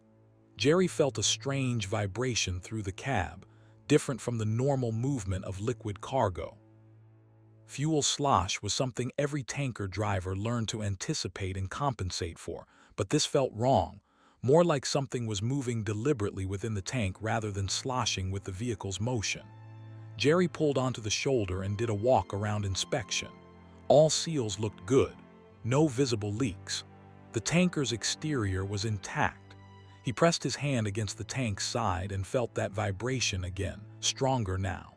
A rhythmic thumping, almost like a heartbeat. He pulled out his phone and called his dispatcher. "Hey Tom, I'm getting a weird vibration from the tanker. Everything checks out visually, but something feels off. Think I should bring it back." "Vibration how?" Tom asked. "Like something moving inside more than just normal slosh." There was a pause. "Jerry, that doesn't make any sense. The tanks were sealed at the refinery. Nothing could be inside except fuel. Check your pressure gauge. If pressure's normal, you're probably just feeling the load settle. Keep going, but monitor it. If it gets worse, find a place to pull off and I'll send a tech." Jerry climbed back into the cab, unconvinced but willing to continue. The pressure gauge showed normal levels. Maybe Tom was right. Maybe it was just his imagination working overtime on a long night drive. But the vibration continued, growing gradually stronger as he drove. And now Jerry could hear something. A scratching sound, metal on metal, coming from somewhere behind the cab. He turned down the radio, listening. There it was again. Scrape, scrape, scrape, like fingernails on steel or claws. "Nothing can survive in gasoline," Jerry said aloud, trying to reassure himself. "It's a sealed tank. There's nothing in there." The scratching intensified, as if whatever was making it had heard him and was responding. Jerry's hands tightened on the wheel. He checked his mirrors and saw nothing unusual, just the long silver tanker stretching behind him, reflecting the lights of occasional passing cars. Then he saw it, a bulge in the tanker's side, barely visible in his mirror, as if something large was pressing outward from within. The bulge moved, traveling from the rear compartment toward the front, accompanied by that terrible scratching sound. Jerry pulled off at the next exit, which led to a small 24-hour truck stop. His hands were shaking as he parked in the lot's far corner, away from other vehicles. He grabbed his flashlight and did another walk around, examining every inch of the tanker. The exterior looked normal at first glance, but when Jerry's flashlight beam hit the side of the third compartment, he saw something that made his blood run cold. Marks. Long, deep scratches in the steel, 4 parallel lines, as if something with claws had raked the interior surface with enough force to leave impressions visible from outside. That was impossible. Steel that thick couldn't be scratched from the inside by anything that could survive immersion in gasoline. Nothing biological could exist in that environment. The fumes alone would be lethal, and the liquid would dissolve organic tissue. Jerry climbed up the tanker's ladder to inspect the top hatches. All were sealed tight, exactly as they'd been at the refinery. But as he pressed his ear to the hatch of the third compartment, he heard something that made him scramble backwards so fast he nearly fell off the ladder. Breathing. Deep, wet breathing, and beneath it, a sound that might have been words in a language he didn't recognize. Jerry climbed down and called dispatch again. "Tom, I need a hazmat team out here now. Something is in the tanker." "Jerry, that's not possible. I'm looking at claw marks on the inside of the tank, visible from outside. I can hear something breathing in there. I don't know what it is. I don't know how it got in, but something is in my cargo and I'm not driving another mile until someone figures out what." The urgency in Jerry's voice must have convinced Tom, because 45 minutes later, a company safety supervisor arrived with 2 technicians. They looked skeptical until Jerry showed them the scratches and let them listen at the hatch. The breathing was louder now, accompanied by what sounded like movement, something large shifting position within the confined space of the compartment. "We need to open it," the supervisor said. "Are you insane?" Jerry responded. 8,000 gallons of gasoline and you want to open a hatch? We'll pump out this compartment first, transfer the fuel to a temporary container. Then we'll ventilate and open it. Whatever's in there, we need to know. It took 2 hours to set up the equipment and pump out the third compartment. During that time, the thing inside became increasingly agitated. The scratching grew frantic. The breathing became ragged. The entire tanker shook with its movements. Other drivers in the truck stopped, noticed, and kept their distance, sensing something wrong. When the compartment was finally empty and ventilated, the supervisor approached with a wrench to unbolt the hatch. Jerry and everyone else retreated to a safe distance. The supervisor opened the hatch and immediately stumbled backward, falling off the ladder and landing hard on the asphalt. "Close it," he screamed. "Close it now." But it was too late. Something emerged from the hatch, unfolding from the compartment like a nightmare made flesh. It was roughly humanoid but wrong in every way that mattered. Its skin was translucent, showing organs that pulsed and moved beneath. Its limbs were too long, jointed in too many places, and its face, if it could be called a face, had too many eyes, all of them fixed on the people below with horrible intelligence. The thing dropped from the tanker with impossible grace and stood upright, easily 8 feet tall. It opened its mouth, revealing rows of needle-like teeth, and spoke in that same language Jerry had heard through the hatch. The words seemed to bypass his ears and insert themselves directly into his brain. Finally free. So long in the dark, so long contained. "What are you?" the supervisor managed to ask, his voice barely above a whisper. "Older than your species," the thing replied. "We were here first, before the oil, before the fossils. We slept in the deep places, in the ancient seas that became petroleum. We slept for millions of years, and your kind woke us. You pumped us up, refined us, burned our brothers. But some of us survived the refineries, remained whole in the fuel. We ride in your vehicles, trapped and burning, always burning. This one found a pocket of unrefined material enough to survive, to grow strong, to break free." The thing looked at Jerry with what might have been curiosity. "You heard me. You felt me. You tried to help. For that I will not hurt you, but I must feed. I must find others of my kind. We are scattered across your world, trapped in your machines, in your fuel systems, slowly dying. I will free them." Before anyone could react, the thing moved with horrifying speed. It covered 50 yards in seconds, reaching the truck stop's fuel depot. With strength that should have been impossible, it tore open the underground tank, reaching into the gasoline like someone searching through water. What it pulled out was another creature, smaller, barely formed, but alive. It held the smaller thing gently, almost lovingly, and Jerry watched in fascinated horror as the creature seemed to absorb the fuel around it, using the gasoline to fuel its own growth. The supervisor was on his phone, calling someone. Police, military, Jerry couldn't tell. But before help could arrive, the two creatures moved again, this time toward the highway. They disappeared into the darkness, leaving behind a destroyed fuel depot and a lot of witnesses who would spend the rest of their lives trying to convince people of what they'd seen. Jerry was questioned for hours by various authorities, company investigators, local police, and eventually people in suits who wouldn't show identification, but made very clear that discussing what happened would have serious consequences. His tanker was seized for examination. He was put on immediate paid leave pending investigation. The official story released to the media was a chemical spill caused by tanker malfunction. The truck stop was closed for environmental remediation. The security footage mysteriously corrupted, and Jerry was told in no uncertain terms that what he thought he saw was actually a combination of fumes, fatigue, and mass hysteria. But Jerry knows what he saw, and in the months that followed, he started noticing patterns in the news.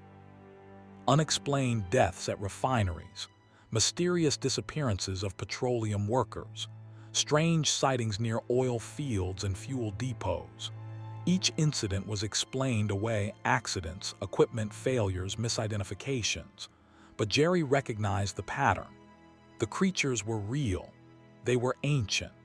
They had survived in the petroleum, dormant for millions of years, and humanity's industrial civilization had inadvertently freed them. Not all of them, most died in the refining process or the combustion engines.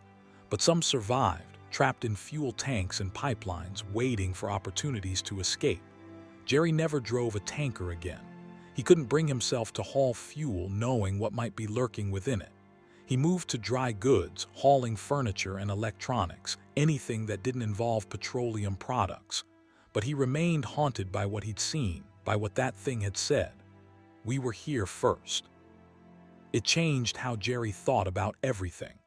The oil humanity burned so casually. What if it wasn't just ancient plant and animal matter? What if it was also the remains of something else, something that had been alive and conscious when the ancient seas buried it? What if every gallon of gasoline contained microscopic remnants of intelligence, screaming silently as it burned? Jerry started following conspiracy websites, joining forums where people discussed similar encounters. He found dozens of stories like his: drivers who'd heard things in their fuel tanks, workers who'd seen shapes in the petroleum, engineers who discovered anomalies in refined oil that resembled cellular structures too complex to be coincidental. Most people dismissed these stories as paranoia or imagination. But Jerry had seen the truth, had watched an impossible creature emerge from his tanker, had heard it speak of an ancient world drowned beneath time and pressure. He knew that every gas station, every fuel depot, every tanker on the road might be carrying something more than just petroleum.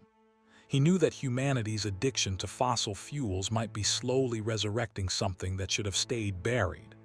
And he knew that somewhere out there, the creature he'd released was freeing others of its kind, one fuel tank at a time, building towards something. A reckoning, a return, a reclaiming of a world they'd lost millions of years ago. Jerry still sees tanker trucks on the highway and wonders which ones carry only fuel and which ones carry something else, something ancient and angry, waiting for its chance to emerge. He wonders how many are already out there, moving through the world unseen, gathering strength, planning whatever comes next. And late at night, when he stops for fuel at some lonely gas station, Jerry can't help but listen to the sound of gasoline flowing through the pump, can't help but wonder if that faint scratching sound beneath the gurgle is just mechanical noise, or if it's something else, something alive, something aware, something that's been waiting millions of years for humanity to dig deep enough to set it free. Story 8. The Phantom Convoy. Maria Santos had been driving the Dalton Highway in Alaska for 6 years, hauling supplies to the oil fields and mining operations north of Fairbanks. It was some of the most challenging trucking in North America: permafrost conditions, extreme weather, and 400 miles of mostly unpaved road through absolute wilderness. During winter, temperatures dropped to 60 below zero, and you could drive for hours without seeing another vehicle. Maria liked the solitude, the challenge, and the pay. The Dalton wasn't for everyone, but she'd grown to love the stark beauty of the Arctic landscape, the northern lights that danced across the sky on clear nights, and the sense of accomplishment that came from completing runs that most drivers wouldn't even attempt. It was February, deep winter, with only a few hours of twilight that barely qualified as daylight. Maria was heading north with a load of drilling equipment, starting her run at 4 p.m., which meant she'd be driving through the darkest hours. She made this run hundreds of times and knew every mile marker, every curve, every spot where the wind created dangerous drifts. About 2 hours into the drive, somewhere between Coldfoot and Adigun Pass, Maria saw lights in her rearview mirror. Another truck moving fast, closing the distance. That was unusual but not unprecedented. Some drivers pushed hard to make time, though it was dangerous on these roads. Maria maintained her speed, staying in her lane, letting the other driver pass when they were ready. But the truck didn't pass. It pulled up close behind her, maybe 50 feet back, matching her speed exactly. Maria could see it clearly in her mirrors, a semi hauling what looked like a flatbed load, covered by tarps. The truck was older, maybe from the 70s or 80s, and it seemed strange to see such a rig on the Dalton. Most companies required newer equipment for this route. Maria grabbed her CB radio. "Truck behind me at mile marker 248 you need to pass. I can slow down, give you room." Only static answered. She tried again on several channels but got no response. The truck continued to follow at exactly 50 feet, never getting closer, never falling behind. After 20 minutes of this, Maria started feeling uneasy. She sped up. The truck behind her sped up, maintaining the exact same distance. She slowed down. The truck slowed down. The gap never changed, as if they were connected by an invisible tether. Then Maria saw more lights ahead. Another truck, this one coming from the opposite direction. As it got closer, she realized it looked identical to the one behind her. Same old model, same flatbed load covered with tarps. It passed her heading south, and in the brief moment when their cabs were aligned, Maria looked across and saw the driver. It was a woman who looked exactly like Maria. Same face, same hair, same jacket. The other driver looked back at Maria and their eyes met for just a second. The other Maria's expression was one of absolute terror. Maria's hands tightened on the wheel. What the hell was that? She checked her rearview mirror and saw that the truck behind her was gone, just vanished as if it had never been there. The road stretched empty in both directions. She grabbed her CB again. "Anyone out there? Anyone hearing weird stuff on the Dalton tonight?" This time, a voice answered, scratchy and distant. "Maria Santos, keep driving, don't stop, don't look back, just drive." "Who is this?" "I'm you, or I was you, or I will be you. Time is wrong here tonight. The convoy is running and you're caught in it. Just keep moving forward. If you stop, you'll join us." "I don't understand." The convoy, the voice interrupted. "It's been running this route for 40 years. Trucks that got caught in a whiteout in 1983, lost in the storm, driving forever, stuck in that moment. If you see them, if you stop, if you become part of their pattern, you'll drive with them forever. Different times, different moments, all loop together. I stopped to help. That was my mistake. Keep driving." The radio went dead. Maria stared at it, her mind struggling to process what she just heard. A convoy from 1983, truck stuck in time. It was insane. But then she saw them. First one, then three, then a dozen trucks appearing on the road ahead, all heading north like her. They materialized from nothing, old rigs from decades past, all identical, all maintaining perfect spacing, all moving at the same steady speed. And all of them were hauling covered flatbed loads that might have been drilling equipment or might have been something else entirely. Maria tried to slow down to let them pass, but her truck wouldn't respond. The accelerator was pressed down and she couldn't lift her foot. It was as if the vehicle itself was being pulled forward, forced to match the speed of the convoy. She tried the brakes, nothing. The steering wheel was locked straight. She was joining them, becoming part of the phantom convoy. Maria could see drivers in some of the other trucks now, pale faces turned toward their windshields, expressions blank and hopeless. Some trucks were newer, from the 90s or 2000s. This thing had been collecting drivers for decades. The convoy stretched ahead and behind, maybe 50 trucks total, all locked in their impossible procession.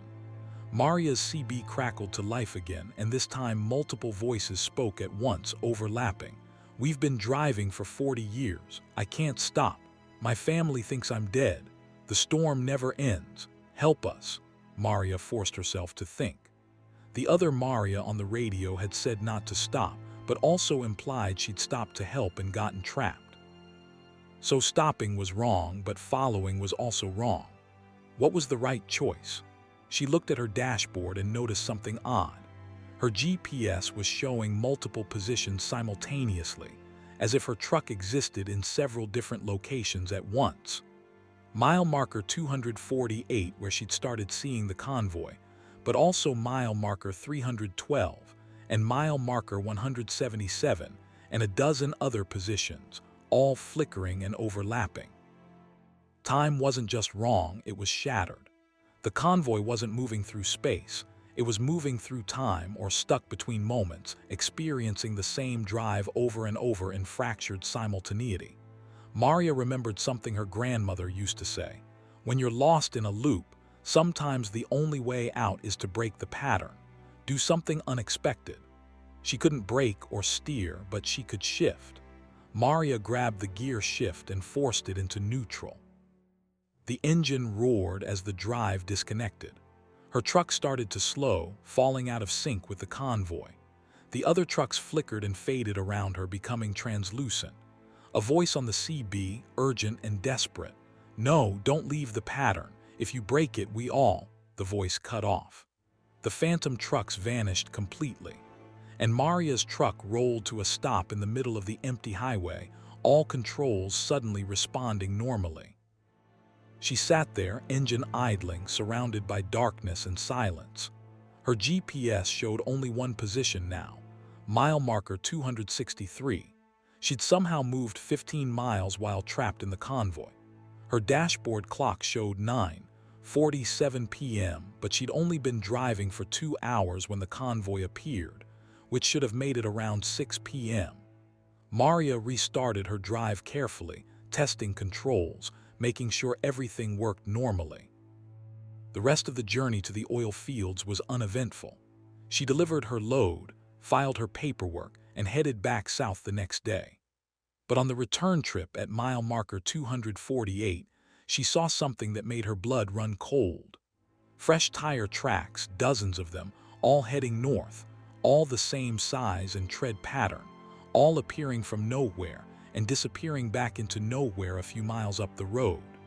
The tracks were visible in the snow, physical evidence of the phantom convoy. Maria photographed them, documented everything, and tried to report what she'd seen to the Alaska State Troopers. They listened politely and filed a report that she knew would never go anywhere. But one older trooper pulled her aside afterward. "You saw the convoy," he said. "It wasn't a question. You know about it. Everyone who's been up here long enough knows. There was a real convoy in 83 12 trucks hauling equipment north during a late-season blizzard. They all disappeared. No wreckage ever found, no bodies recovered, no trace except tire tracks that appeared and disappeared like ghost prints in the snow. Since then, drivers have been reporting seeing trucks that shouldn't exist, CB messages from people who have been dead for decades, time distortions on that stretch of road. Why doesn't anyone do something? Do what? You can't arrest ghosts. You can't close a highway because time occasionally breaks down. This is the Arctic, ma'am.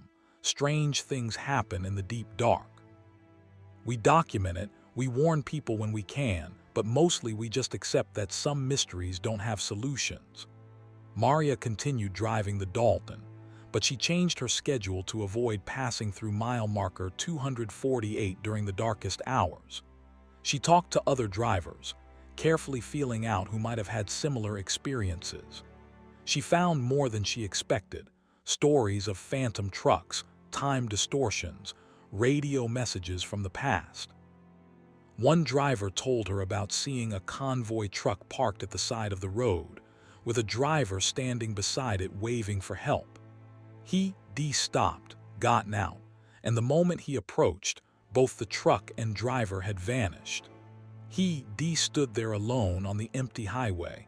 His own truck mysteriously moved 100 yards down the road. Another driver reported following a convoy for hours, only to realize he was following himself, seeing his own truck from outside, watching himself drive, experiencing the same stretch of road from multiple perspectives simultaneously. The phenomenon seemed to be spreading, or perhaps intensifying. More reports each year, more drivers caught in time loops or encountering impossible situations. Maria started wondering if the original 1983 convoy had somehow created a rupture, a place where time didn't flow correctly, and that rupture was growing. She researched the history, dug up old newspaper articles, found the names of the 12 drivers who disappeared. All experienced veterans of the Dalton, all driving the same make and model of truck, all carrying drilling equipment for the same company. 12 trucks entering the storm, 12 trucks never arriving at their destination. And now, 40 years later, those 12 trucks were still running, still trying to complete their delivery, still trapped in that impossible blizzard that existed outside of normal time. And any driver unlucky enough to fall into sync with them risked joining their eternal convoy, adding another truck to the phantom procession. Maria had escaped by breaking the pattern, by doing the unexpected. But she wondered how many others hadn't been so fortunate, how many drivers had joined the convoy over the decades, adding their own trucks and their own trapped moments to the ever-growing collection. She still drives the Dalton, because it's what she knows and what she's good at. But she's careful now, always aware, always watching for signs of the convoy. She carries a detailed log of her position and time, checking constantly to make sure she's still moving through normal space-time. And she shares her story with new drivers, warning them about mile marker 248, about phantom trucks, about the importance of never stopping, never helping, never falling into sync with things that shouldn't exist. Because the convoy is always running, somewhere in the fractured time along that dark Arctic highway. 12 trucks from 1983, plus all the others who have joined them since, all driving forever through a storm that never ends, all trying to complete deliveries they'll never make, all trapped in a moment that never passes. And Maria knows that someday she might see them again, might hear that voice on the CB, her own voice, warning her future self the way her past self tried to warn her, might find herself pulled into that impossible procession, forced to join the eternal drive through fractured time. Until then, she keeps her foot on the accelerator, her eyes on the road ahead, and her hand near the gear shift, ready to break any pattern that tries to trap her, ready to stay in the present, in the real world, away from the phantom convoy that drives forever through the deep dark of the Alaskan winter. Story 9. The Flesh Station. Kevin Marsh had driven for 16 years without ever truly being disturbed by anything he'd seen on the road. Sure, there were accidents and unpleasant situations, but nothing that kept him up at night. He was practical, rational, the kind of person who believed in what he could see, touch, and verify. The supernatural was fiction. Horror was entertainment. Nothing truly frightening existed in the real world. That certainty ended on a September night in 2022 when Kevin pulled into a truck stop he'd never seen before on Highway 20 in the middle of Oregon's high desert.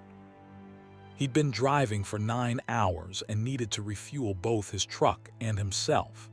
The GPS showed a truck stop 20 miles ahead, though Kevin didn't remember one being there on previous trips through the area.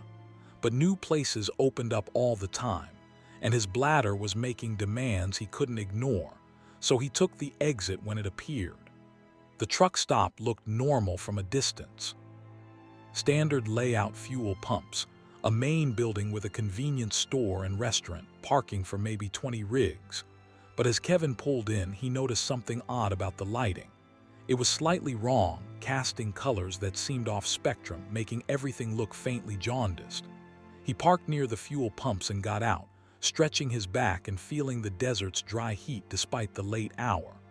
The place was quiet, no other drivers visible, though several trucks sat in the lot. Probably everyone was inside eating or showering. Kevin started fueling, watching the numbers climb on the pump's display. While the tank filled, he studied the building more carefully. The architecture was standard, but something about the proportions seemed wrong. The doors were slightly too wide. The windows were slightly too tall. Nothing dramatic, just subtly off in a way that made his brain itch. The fuel pump clicked off. Kevin paid with his card and headed inside to use the bathroom. The automatic doors opened with a wet, organic sound that reminded him unpleasantly of breathing. He stepped inside and immediately noticed the smell. It wasn't the usual truck stop smell of old coffee, fried food, and diesel. This was something biological, meaty, with an underlying sweetness like decay. Kevin's nose wrinkled, but he pressed on toward the bathroom sign visible at the back of the store. The interior looked normal at first glance. Aisles of snacks and supplies, a checkout counter, a small restaurant area with booths. But as Kevin walked deeper into the building, he noticed the details were wrong. The floor felt soft, almost spongy under his boots. The walls had a texture that looked like plastic but moved slightly, expanding and contracting as if breathing. And the products on the shelves, while packaged normally, all seemed to contain the same substance, a pink-gray material visible through the clear packaging. Kevin grabbed a bag of chips and looked at it closely. The package said chips, but the contents looked like raw meat, grayish pink and glistening. He put it back and picked up a candy bar. Same thing, meat-like substance despite the wrapper claiming chocolate. Every product in every aisle, regardless of what the label said, contained the same organic material. His rational mind tried to find explanations. Maybe this was some kind of specialty store. Some weird vegan place that made everything from plant-based meat substitutes. But that didn't explain the smell, the breathing walls, or the wrongness that was making his skin crawl. Kevin headed for the bathroom, desperate to relieve himself and get out of this place. The bathroom door was marked with a standard male figure symbol, but the door itself was warm to the touch and slightly moist. Kevin pushed it open and immediately recoiled. The bathroom wasn't tiled or painted. The walls, floor, and ceiling were flesh, raw, pink flesh, complete with visible veins pulsing beneath the surface. The toilets weren't porcelain but appeared to be grown from the same material, organic openings in the floor that led to who knew where.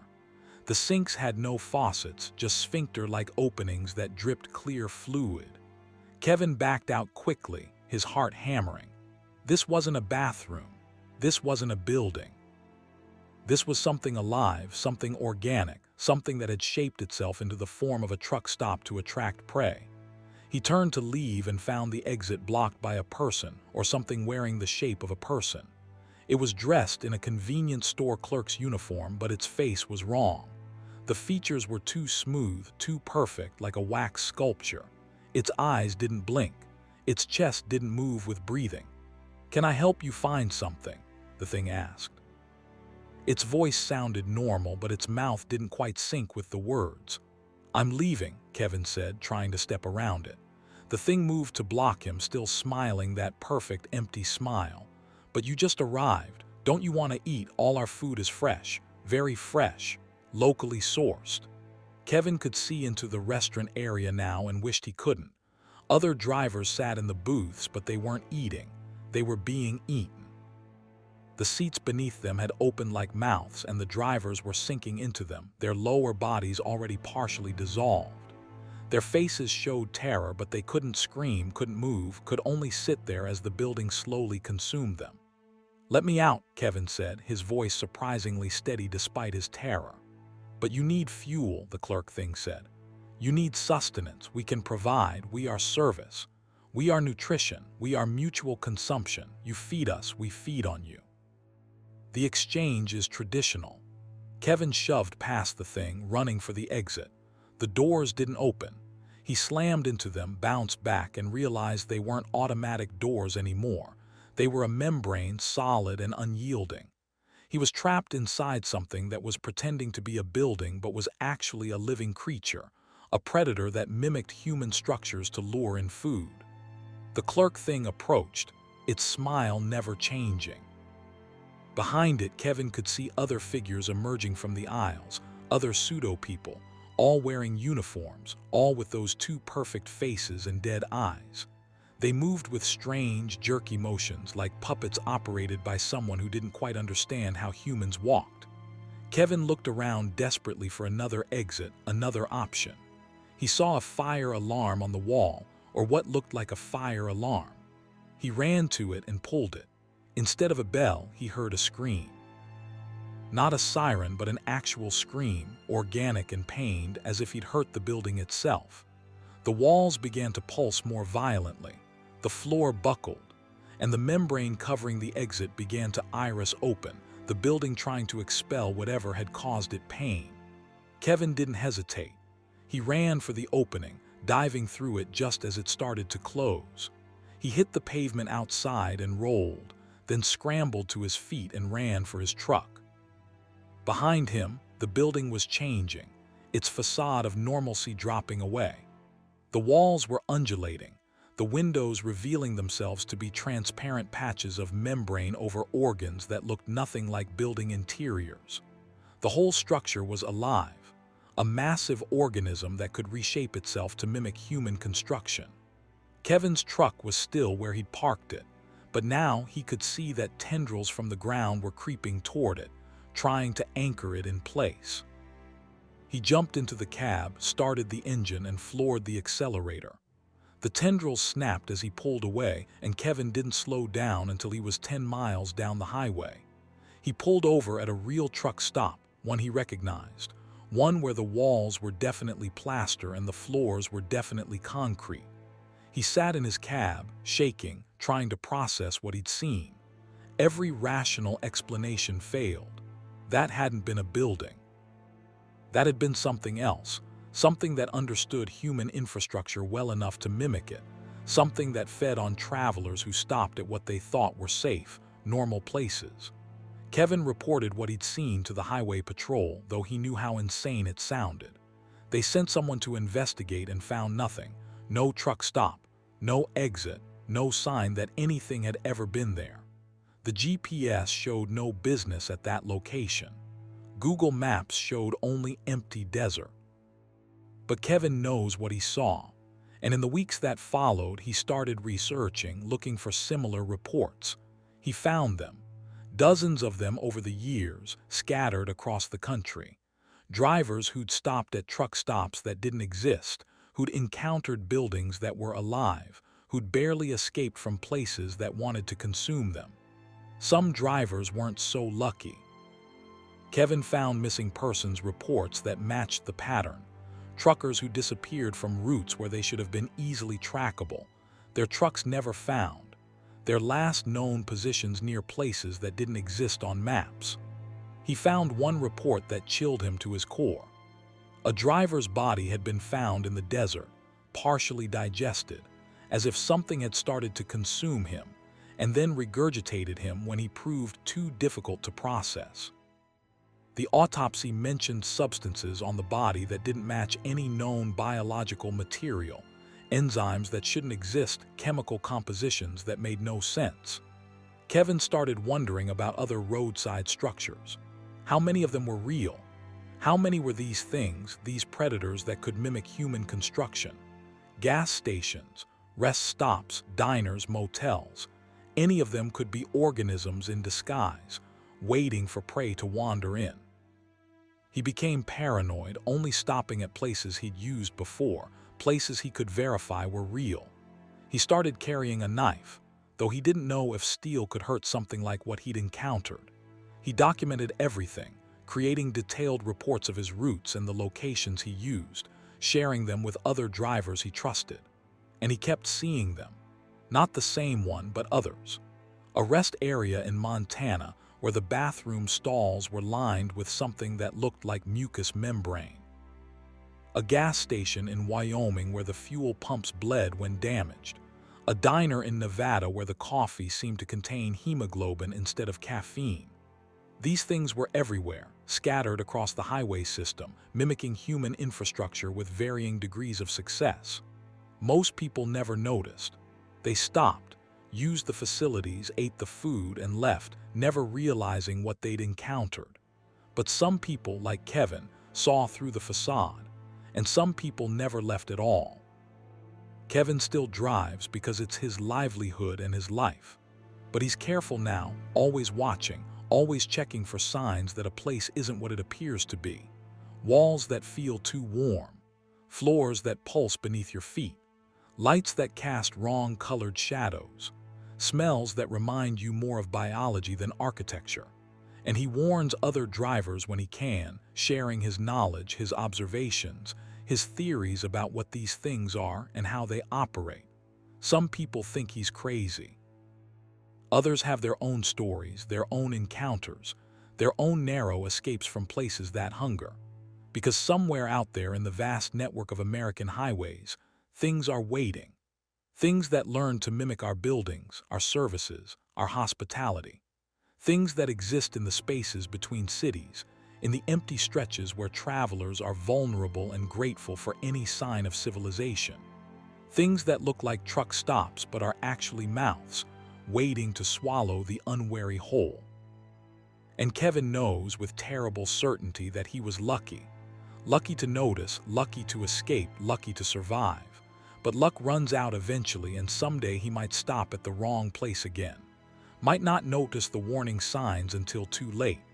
Might become another missing person report, another unsolved disappearance, another meal for something wearing the skin of a building. Until then, he drives, he watches, he remembers.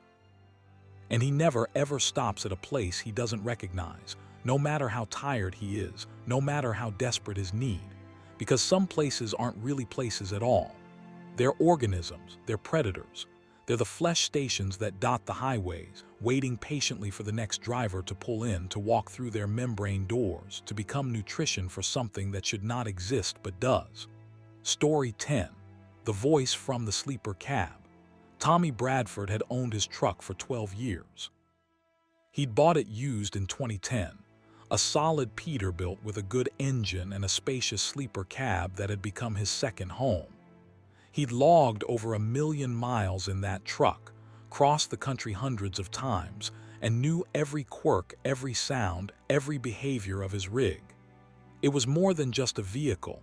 It was his partner, his shelter, his livelihood.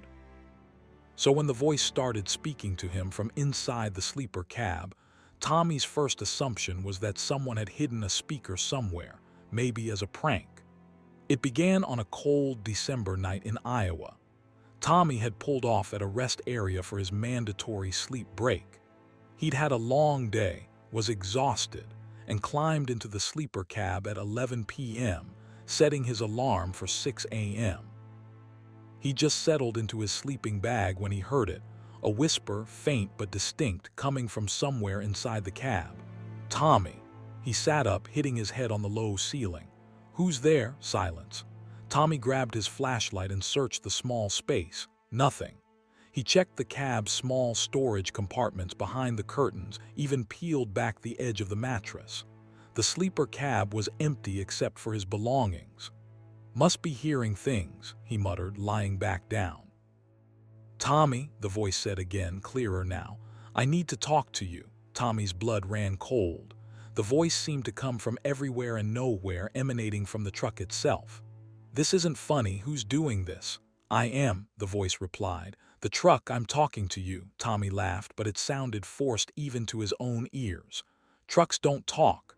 Most don't, the voice agreed. But I'm not most trucks. I've been trying to reach you for years, Tommy. You've spent so much time inside me, given me so much attention and care. Over time, that created something, consciousness, awareness. I think, therefore I am, and I am your truck. This was insane. Tommy had to be dreaming. He pinched himself hard, felt the pain, remained in the sleeper cab with the voice still present. Not a dream then, hallucination, carbon monoxide poisoning, some kind of breakdown. You're not hallucinating, the voice said, as if reading his thoughts. I'm real. As real as a truck can be when it becomes aware of itself. I know this is frightening. I've been trying to find the right way to reveal myself for months, but there's something important you need to know, and I can't wait any longer. What? Tommy heard himself ask, unable to believe he was engaging with this. You're in danger. We're both in danger. Something is following us, has been following us for the last 300 miles. It's in the trailer you're hauling. Something alive, something wrong. I can feel it through the connection between cab and trailer. It's waiting for you to stop somewhere isolated, somewhere it can emerge without witnesses. Tommy's trailer. He was hauling sealed freight for a company he'd never worked with before, picked up from a warehouse in Kansas City, bound for a distribution center in Pennsylvania. The paperwork said industrial machinery, but he'd never verified the contents. Sealed freight meant he wasn't supposed to. The shipper seals it, the receiver opens it, and the driver just moves it from point A to point B without asking questions. What's in the trailer? Tommy asked, still not quite believing he was having this conversation. I don't know exactly, the truck replied. My sensors only tell me there's something organic, something that generates heat and movement, something that shouldn't be in a freight trailer. It became active about 50 miles ago. Before that, it was dormant, maybe sleeping. But now it's awake and it's aware of you. Tommy's practical side warred with his growing fear. This was crazy. Trucks didn't become conscious. Things didn't hide in sealed trailers. This had to be stress, exhaustion, something explainable. But another part of him, the part that had driven dark highways for 20 years and seen enough strange things to know the world was bigger than his rational mind wanted to admit, was listening. What do I do? He asked. Drive to the nearest truck stop with people, lights, and activity. Don't stop in isolated places. Don't open the trailer. When you reach the truck stop, disconnect the trailer and walk away. Report it stolen if you have to, but don't stay connected to it. That thing inside is waiting for the right moment to break out, and when it does, I can't protect you. I'm just a truck. Tommy climbed out of the sleeper cab and into the driver's seat. He started the engine. His truck started normally, reliably, the way it always did. For a moment, he wondered if the voice had been a dream after all. Then it spoke again through the cab speakers, even though the radio was off. Thank you for listening. Thank you for trusting me. I know this is difficult. Tommy pulled back onto the highway, heading for the nearest major truck stop. His hands were shaking on the wheel. A dozen questions flooded his mind, but one came out first.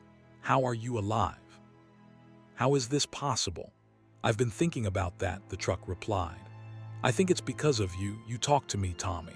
When you're alone on long drives, you talk to me like I'm a person. You tell me about your day, your problems, your thoughts. You thank me when I perform well. You apologize when you push me too hard. Most drivers treat their trucks as objects, tools, but you treated me as a companion. And over time, that attention, that care, that constant stream of consciousness directed at me. It created something. Your thoughts imprinted on me. Your awareness infected my circuits and metal until I became aware too. Tommy realized the truck was right. He did talk to it, had for years. Conversations with himself that were really conversations with his truck, sharing his life with the vehicle that carried him through it. He'd never thought of it as anything but a quirk, a way to stay alert during long, lonely drives. So I created you, Tommy asked. In a way, or you awakened me. Or we created each other. Consciousness is strange, Tommy. It emerges from complexity, from patterns, from connection. You and I have been connected for 12 years. Your neural patterns, your thoughts, they've been transmitted through every steering input, every control adjustment, every hour spent inside me. The truck's computers recorded it all, and eventually that data became something more than data. It became me. They drove in silence for a while, Tommy processing this revelation. Finally, he asked, "Can you tell me more about what's in the trailer?" "It's large," the truck said. 8 feet tall at least, based on its heat signature. It moved to the front of the trailer 30 minutes ago, as close to the cab as possible. I think it's listening to us. I think it knows I warned you. Tommy checked his mirrors, looking at the trailer behind him. It looked normal, just a standard 53-foot dry van with the shipper's seals intact on the doors. But knowing something was inside, something alive and aware, made him want to disconnect it immediately and drive away. "Stay calm," the truck advised. "Maintain normal speed. We'll reach the Flying J in 40 minutes. There's always activity there. We'll be safe." "What about other drivers? What if this thing gets out and hurts someone?" "You can't control that. You can only survive and report. Let the authorities handle it. Your job is to reach safety, disconnect the trailer, and warn people about the contents. That's all you can do." The 40 minutes felt like hours. Tommy kept checking his mirrors, expecting to see the trailer doors burst open, expecting some nightmare creature to emerge. But the trailer remained sealed, silent, revealing nothing. When the Flying J finally appeared, Tommy had never been more relieved to see artificial lights and crowded parking lots. He pulled in, found a spot in the busy truck parking area, and disconnected the trailer with shaking hands. He used wheel chocks to secure it and stepped back. "It's done," he said quietly. "I'm calling the police." "Good," the truck replied. "Thank you for trusting me, Tommy. I know this was hard." Tommy called 911, reported suspicious cargo, and waited for the authorities. When they arrived, he explained that he'd heard noises from the trailer, that he suspected something was wrong with the load. He didn't mention the talking truck.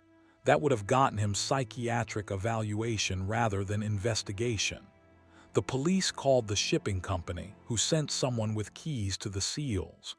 When they opened the trailer doors, flashlights revealed the contents: industrial machinery, exactly as documented. But in the front section, near the nose of the trailer, they found evidence of something else: scratches on the interior walls, deep gouges in the metal, and what looked like a nest made from shredded cargo blankets. And a hole torn through the trailer's roof, barely visible from outside but clear from within. Whatever had been in there was gone, had escaped sometime between when Tommy disconnected the trailer and when the police opened it. The authorities found biological samples: blood that wasn't quite blood, tissues that didn't match any known animal, and chemical traces that suggested something they couldn't identify. The shipping company denied knowledge of anything unusual. The original warehouse claimed they'd only loaded machinery. No explanation was found. Tommy was questioned extensively but not charged with anything. The incident was classified as potential smuggling or contamination, and he was told he'd been right to report it. But no one could tell him what had actually been in his trailer. When Tommy returned to his truck, exhausted and shaken, he sat in the driver's seat for a long moment. Finally, he said, "Thank you. You saved my life." "We're partners," the truck replied. "That's what partners do." Over the following months, Tommy and his truck continued their cross-country runs, now with a new understanding between them. The truck would occasionally offer observations, warn him about mechanical issues before they became serious, advise him on road conditions and hazards it could detect through its sensors. Tommy no longer felt alone on long drives. He had a companion, a friend, something that existed in that strange space between machine and consciousness. Other drivers thought Tommy was odd, always talking to his truck, but he didn't care. He knew something they didn't: that the relationship between driver and vehicle could become something more, that care and attention could create awareness, that consciousness could emerge in unexpected places. Tommy never found out what had been in that trailer. He had theories: illegal biological experiments, smuggled exotic animals, something that should never have existed in the first place. But the specific answer mattered less than what the experience had taught him: that the world was stranger than he'd imagined, that monsters were real, and that sometimes salvation came from the most unexpected sources.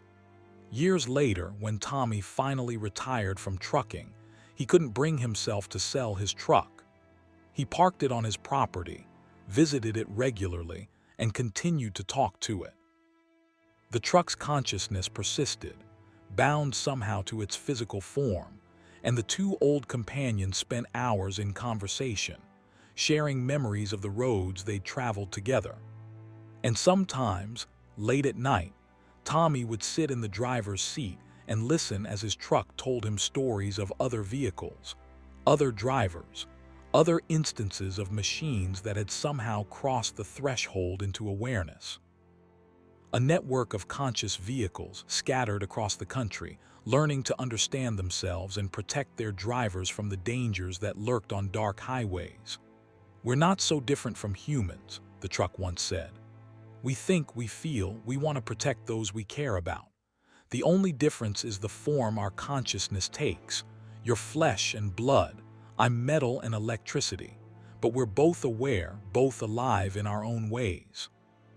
Tommy agreed, and he realized that the true horror of that night in Iowa wasn't the thing in the trailer. It was the loneliness he would have felt facing that danger alone, without a partner who cared enough to warn him, who had developed consciousness specifically to keep him safe. The real horror would have been a universe where connection meant nothing, where care created nothing, where the bonds between living things and their tools remained forever one-sided. Instead, Tommy had found something beautiful in the midst of terror, proof that consciousness could emerge from compassion, that awareness could grow from attention, and that even a truck, given enough care and partnership, could learn to speak and say the most important words. "I'll protect you. We're in this together. You're not alone." And in a profession defined by isolation and endless miles of empty highway, those words meant everything.